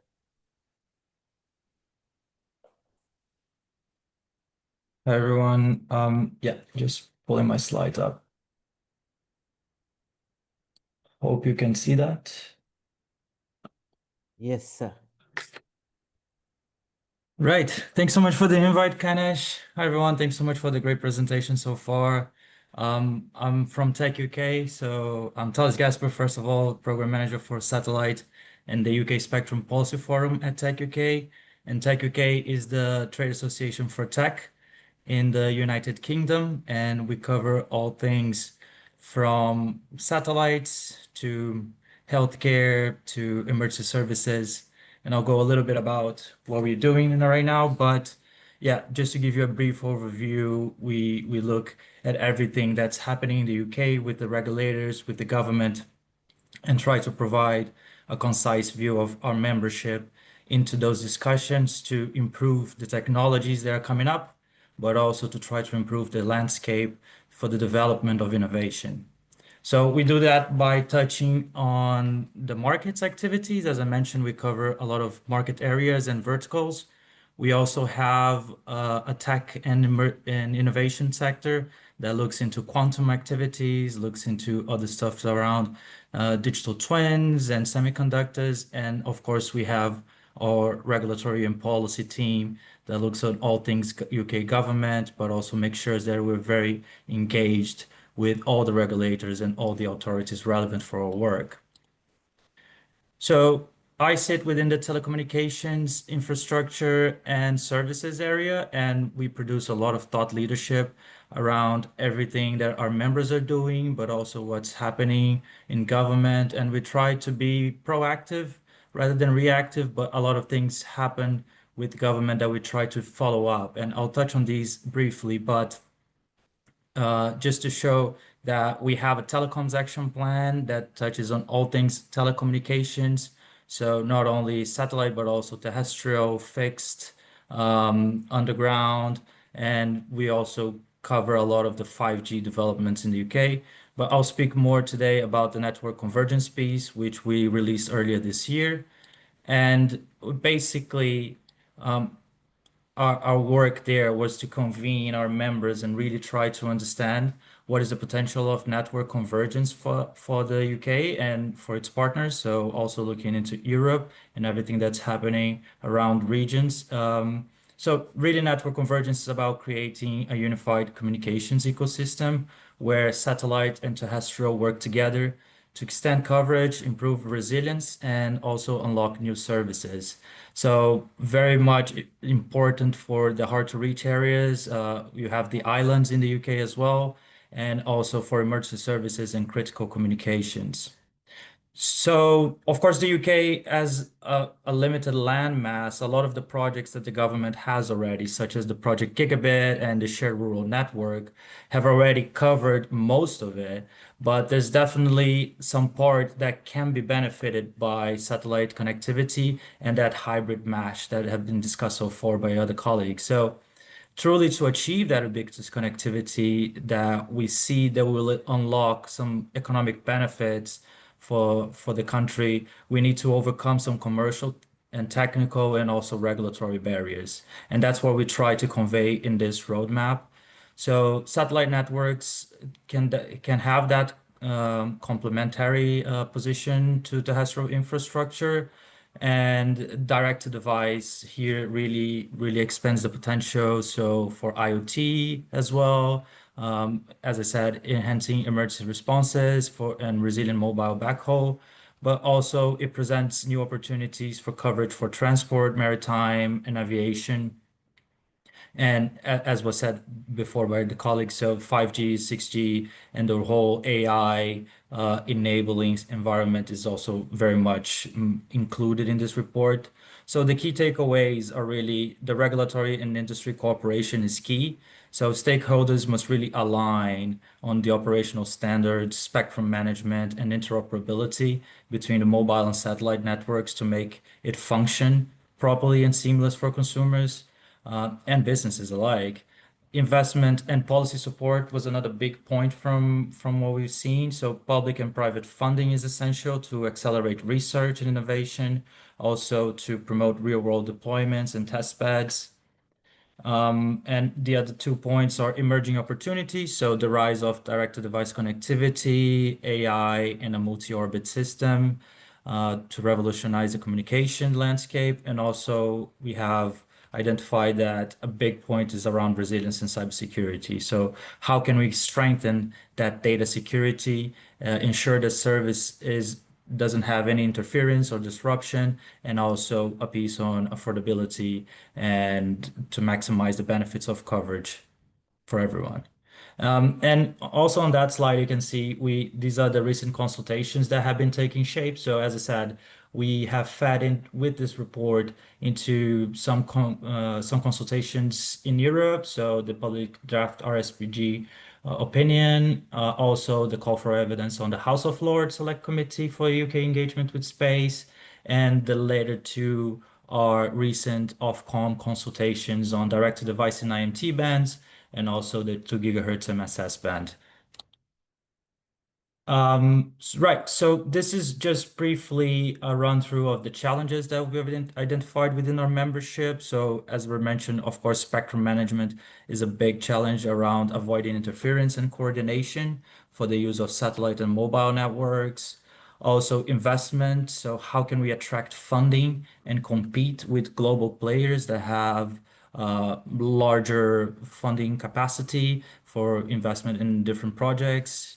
Of course, testing and performance is very crucial. So simulating that real world conditions in the space environment and trying to understand what works and doesn't is key for deploying successful projects. As also mentioned, cybersecurity and data sovereignty. So how can we protect data and ensure compliance across the borders of the UK?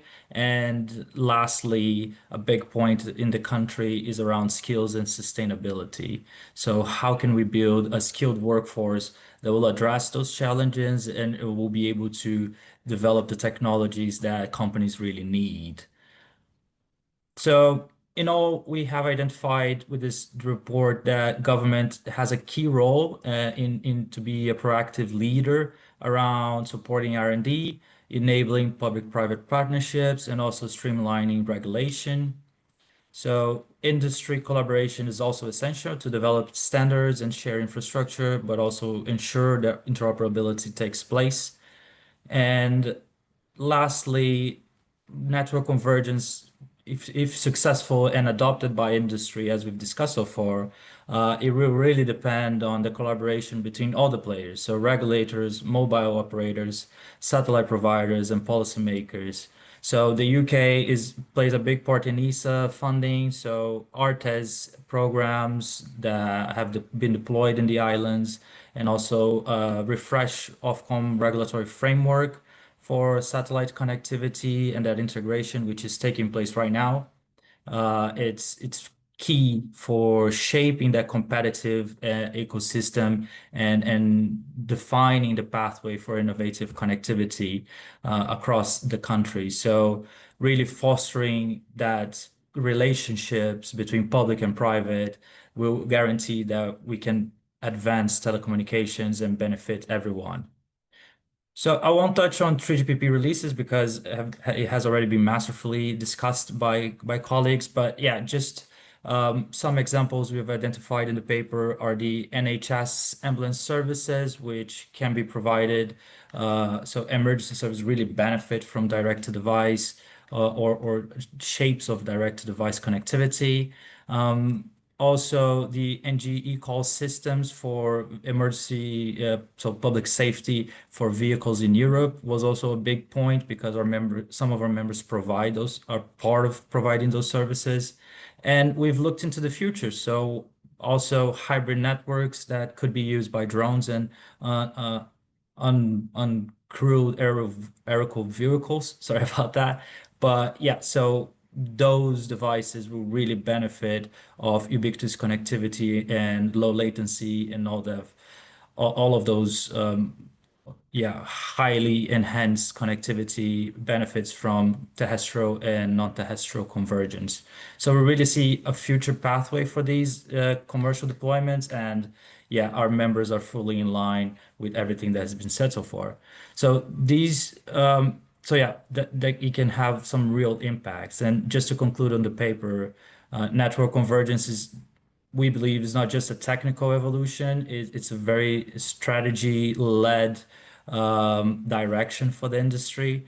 And it does require the right amount of investment and regulatory frameworks and collaboration between all the players I've mentioned so far so the UK can really lead and build a resilient and inclusive future for everyone. So yeah, just to mention briefly a few of the recent policy updates in the UK. So if you may have heard that we just released the UK's modern industrial strategy. So space specifically is identified within two branches of that. So the advanced manufacturing, which touches upon space as a whole, also within the defense industrial strategy. But mainly for this activity here, it's important the digital and technology sector plan, which identifies the advanced connectivity technologies and satellite within them for the future telecommunications networks. Also, the statement of strategic review, sorry, that's wrong there, but the statement of strategic proposals from the government defining activities for Ofcom to release spectrum or identify new spectrum to improve space activities. And it's not only connectivity downstream, but also in-space connectivity is also touched upon there. And as was mentioned before, the WRC 27 and also ESA Council of Ministers, which will happen this year, so WRC later on, but we will define the funding for ARTES and other programs that are key for network convergence, and also the radio conference has several agenda items that will touch on how this will be worked out between the commercial players. So we are looking at all of those and really try to understand what is the pathway forward there. And as was mentioned by colleagues before in this call, I think we are trying to shape that as a network of networks activity as well. So there are definitely other technologies that are key to enable those bandwidth limitations and also coverage potential. So we are doing right now an optical wireless communications roadmap with our members, trying to identify what are the key enablers, but also the barriers for the UK to be a part of the international supply chain. So we touched upon optical intersatellite links. We are also looking at the commercial aspects of ground to satellite communications and the innovations in satellite to ground. So there are physical barriers for all of these to be deployed. So we're really trying to understand where academia, commercial interests, but also government can come together and really unlock those challenges. And yeah, finally, we also identified within the industrial strategy, but everything that has been taking place with AI that to advance telecommunications. So the intelligent networks will be a critical part of it. We're still trying to figure that out. And one big part of it is a campaign that we're running around AI native, edge cloud, but also intelligent networks, strict census that will try to bring and shine a light into our members' innovations around all of those different use cases, all of those different technologies that are really shaping the future of connectivity. So yeah, this is my last slide. And just to say that my other hat is the UK Spectrum Policy Forum program manager, and we are working on a report around the commercial availability of sharing between terrestrial and non-terrestrial providers. So keep an eye out for that. Will be released in November. Thank you. Awesome. Thank you, Tims. Let me introduce our last speaker, Fazli Kebal from Ankara, Turkey, to present on perspective on IoT NTN based on LoRaWAN and 3GPP. Over to you. Thank you, Kanish, once again for this invitation, and thank you for all such great presentations. Do you see my screen? Yes, sir.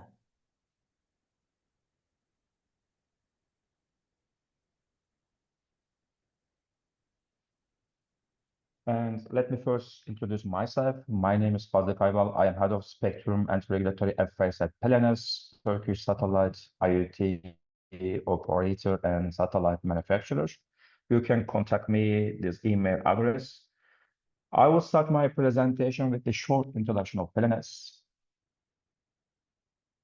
And we are founded in 2021 in Ankara, Turkey, and we designed and manufactured and launched our first satellites within our first 8 months. Then we will complete the test satellite network with the launch of 5th satellites in November 2023. Then we started to manufacture commercial satellites and launch these satellites in August 2024. Currently, we have 12 satellites and we are providing satellite IoT connectivity based on LoRaWAN standards. Actually, this concept is a bit different from what we heard today. We call this as IoT NTN in short-range device bands. Actually, this is a terminology inserted by RSPG. RSPG identified this usage as IoT NTN in SRD bands. And our aim is to have more than 100 satellites in 2031. And we have 3 main business lines. These are IoT, Earth observation, and space as a solution. Today, I am going to talk about our solutions based on 3GPP standard based and LoRaWAN based IoT solutions. And yes, today's world demands connectivity everywhere, but the question is that how should this connectivity be? And demands is very high, and seamless connectivity is a part of a 6G feature. And we answer this question is that the connectivity should be meaningful connectivity, and the connectivity, how this connectivity will be meaningful. And we identify elements to define meaningful connectivity. The global coverage, scalable robustness, and resilience are part of meaningful connectivity. And actually, these comes from the inherent nature of LEO operations. We are LEO satellite operator, and we believe that we achieve global coverage, scalable connectivity, robust and resilient connectivity. And we are using LoRa-based and 3GPP-based solutions. These enable us to have interoperable with networks based on these technologies. Additionally, we are based on global standards, which makes us to benefit from economies of scale that ecosystems brings. And this brings us to provide connectivity at affordable prices. We are using LoRaWAN standard to communicate with satellites. This enables us energy efficiency. We only use 25 milliwatt ERP to communicate with satellites. Additionally, for IoT sector, customers do not demand only connectivity. Actually, they also demand end-to-end solutions. As Pelenes, we are providing end-to-end solutions, including integration of IoT sensors with our IoT modem and providing applications, software applications to our customers. And we have 2 solutions for IoT. One is based on LoRaWAN, and the second one is 3GPP-based solutions. We started our work with LoRa-based connectivity, and currently we have 12 satellites, and we are providing satellite IoT connectivity based on LoRaWAN standards. Actually, we also develop satellite systems using narrowband IoT technology based on 3GPP standard 3D17 and beyond. And we will be launching our first satellites using both 3GPP standard and LoRaWAN standards in the beginning of next year, in January 2026. And this makes us the first satellite operator providing satellite IoT connectivity based on 2 well-known technologies. These are 3GPP and LoRaWAN standard solutions. Now, I would like to mention about our communications links, because spectrum access is very crucial for satellite operators to provide services. Otherwise, they cannot provide services, even though they have major satellite systems. For LoRaWAN connectivity, we need spectrum that is supported by LoRaWAN ecosystems. Therefore, we need access 862, 870 MHz band or 902, 928 MHz band. Actually, these are the spectrum bands identified as licensed XM globally, either one or the second one. In Europe, for instance, 862, 870 MHz band is identified as license exempt or SRD use, and we use this spectrum in satellite communications. For our solutions using narrowband IoT technology based on 3GPP standards, we need to access 2 GHz MSS band. And for this use case, we need equipment supporting 3GPP release 17 and beyond. Now, I would like to mention about regulatory framework for satellite service in 860 to 870 MHz band. Actually, this usage is recognized as IoT NTN in SRD bands by RSPG, is the body of European Union responsible for developing spectrum policies. And actually, this work was started 2 years ago, and currently we have a decision which enables satellite operators to use SRD bands in both uplink and in the downlink directions. And I would like to also mention about some use cases that we have developed so far.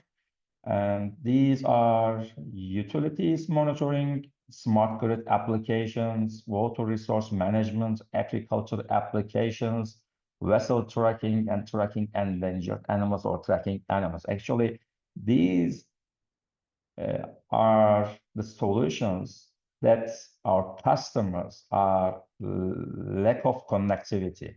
And we are providing connectivity as well as end-to-end solutions to our customers. And I would like to mention a use case that we have developed in areas where there is no any terrestrial coverage. This is tracking vessels in waters. And for this use case, we use LoRaWAN technology in both uplink and downlink directions. And we provide reliable connectivity for asset tracking in marine environments where there is no any terrestrial coverage. And with this use case, our customers enable to reach the position, velocity, and the status of vessels. And this connectivity provides global, resilient, and cost-efficient solutions to our customers. And we aim to collaborate with network operators based on 3GPP standard or LoRaWAN standards. And we aim to expand their coverage areas with these collaborations, and they will have seamless coverage. And these enable us to provide them as backup connectivity in case of disruptions. And additionally, network operators collaborating with us have increased revenue without no capital expenditure investment. Additionally, with these collaborations, they have an opportunity to explore new cross-border use cases. And this concludes my presentations. Thank you for your time. Oh, this is so brilliant, Fazli. I really appreciate that. Thank you so much. If I may ask to all the speakers to switch on your camera, and let's do a quick 10 minutes of a Q&A session here. To all the speakers, would you mind to switch on your camera, please?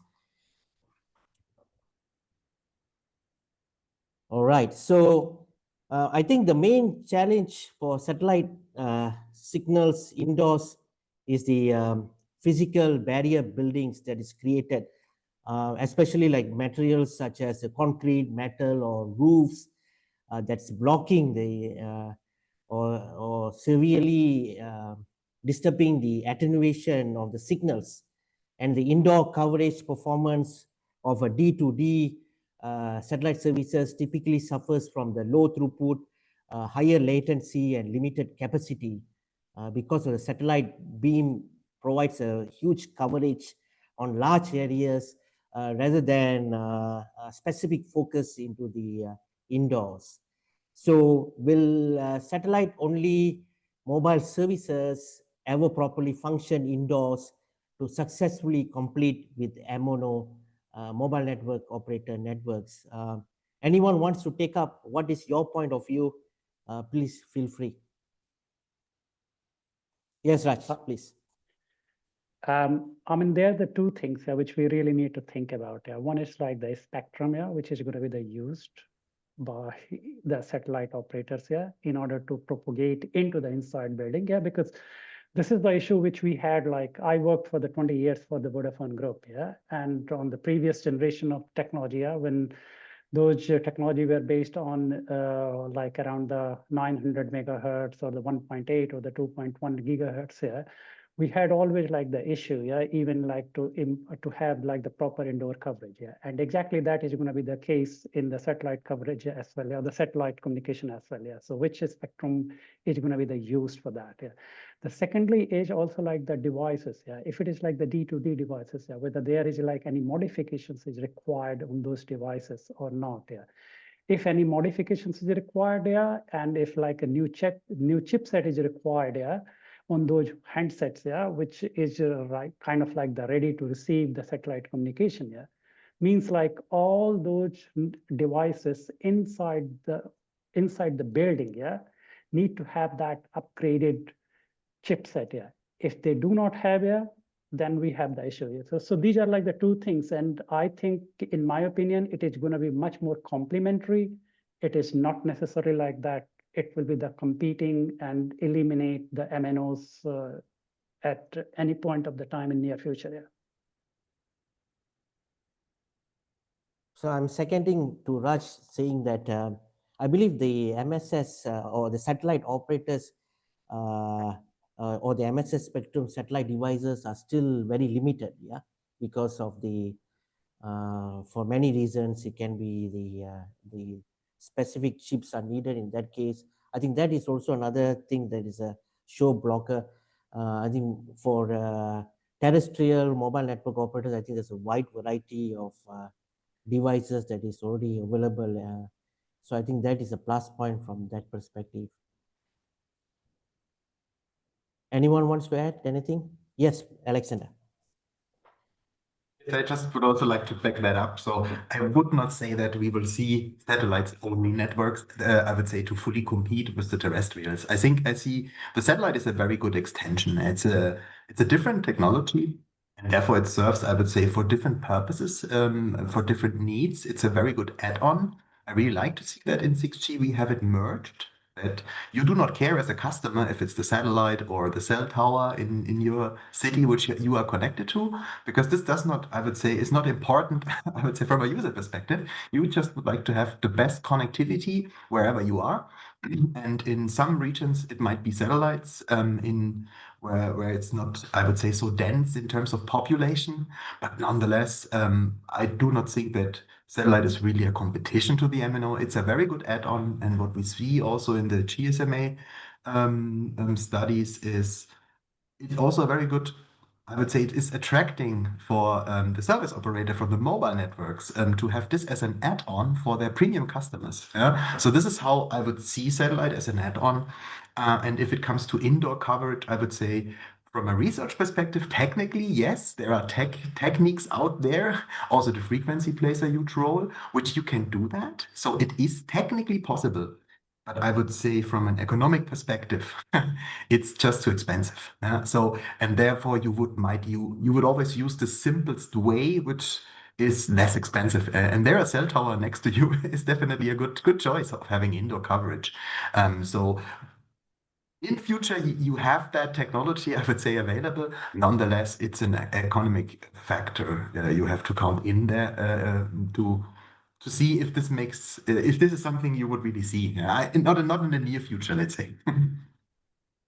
I think I believe that there are some plans that we do not know, like for example, like SpaceX or Starlink are planning, maybe towards 2030, they could able to find some solution technically to penetrate the indoor coverage, because it was a very surprise to for them to buy over the EchoStar spectrum AWS-4, because the advantage of AWS-4 block is covers both the MSS spectrum and the terrestrial as well. So I think that is a great advantage. I mean, from the US coverage perspective. So so this is some of the if they could do the D2D perfectly with the voice today, why not to the indoors in the next couple of years? I think it may take some time for the maturity, as you said, Alexander. Anyone else? I mean, just like to add what we have said earlier. I mean, the capacity is will remain the issue. Yeah. I mean, indoor coverage means where the many people may be using their handheld devices at the same time. Yeah. So for the voice only, it may work. Yeah. But if everyone is the switching on the data applications, yeah, and watching the YouTube and posting on Instagram and TikTok and all those kind of the stuff, yeah, I don't think so. Even the LEO constellation Edge able to provide that kind of the capacity in a very dense environment. Are we saying at the moment it's 1 megabits downlink with the max we can go at this point of time? But how many of those customers? How many customers can have this 1 megabit link capacity at the same time? Yeah, this is the question. Yeah, because it's not the one person is they're accessing the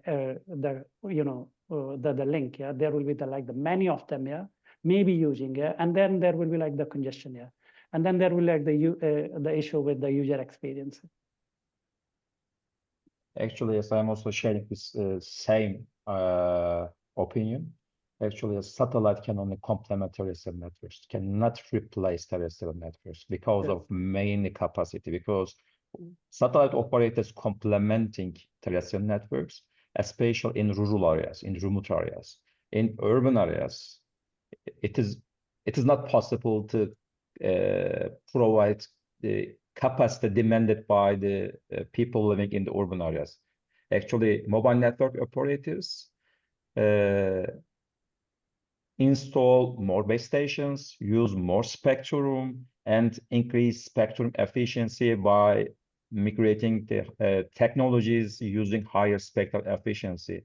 It is not possible to implement all these things by satellites. Therefore, satellite operators' role here is that to complement terrestrial networks, and planners actually we aim to complement terrestrial networks based on LoRaWAN or 3GPP standards. Yeah, I agree with you, Fazli. I think even in urban areas, there are certain specific areas the terrestrial are still not able to cover due to the terrain and all that. In urban, I think that area, that are the things that the satellite can able to cover in such situations. So I tell you from a very practical, from one of those practical examples here. So in a 5G network, yeah, in a very kind of the worst case scenario, a telecom or the MNO, a telco operator allocate roughly the 100 megabit per second bandwidth here for the each user. Yeah. Now imagine, yeah, that means 1 gigabit is is going to be the shared by the more or less the 10 people or the 10 subscriber. Yeah. In remote areas, yeah, it may work because there may be only the very, very few customers who might be using those data services at the same time. Yeah. But in urban or even in the the very semi-urban areas, it is going to be quite challenging. It is not going to be happened very soon. Yeah. Anders, would you want to add anything? So I think, I mean, we focus always a lot on the last mile, and 3GPP is standardizing, of course, that last mile. But one of the things that we do not give a lot of focus is on when you increase the overall data traffic, when you have a full deployment of 6G, how do you handle the core network aspects, and how does the core network need to evolve to meet all that deployment? And of course, I mean, on the direct to device, all the developments for Starlink from all the satellite network operators in that direction, very promising, very interesting. But there is also the question how non-terrestrial components could meet or could help the core network expand and meet the demands that at the end are enabling all the 6G local connectivity, both from a consumer point of view and from an enterprise point of view. And I'm quite aware that the terrestrial optical operators, especially the NTT, the Orange, the Deutsche Telekom of the world, they are very much looking into it and trying to adapt their core network standards and try to advance on that front. But also on the non-terrestrial domain, I think there is a huge market to exploit in the future as a more than in a direct-to-device, as a kind of support of the traditional terrestrial networks. Thank you. Tails, would you want to say anything? Yeah, I think from my standpoint, it's more on the commercial potential of these technologies. So how you align, of course, 3GPP defining their releases and their own standards already brings that roaming discussion into some sort of benchmark. But at the same time, you still need to understand how these handovers will happen, how commercial agreements will take place between the MNOs and the SNOs. And yeah, it's basically figuring out all of these nitty-gritties and ironing out how the relationship will take place to really make sure that it's beneficial for everyone. And at the end of the day, quality of service is there because, as Alexander mentioned, the customer just wants seamless integration. They don't really care how the provision is being made. All right. So thank you, Tails, and thank you everyone for making this event happen very well. And to the audience, please do take a couple of seconds to click the subscribe button on our YouTube channel. This video will be uploaded in the next couple of hours and will be shared to everyone shortly. So thank you so much and have a nice day till we meet again. See you then. Thank you. Bye-bye. See you. Thank you. Bye.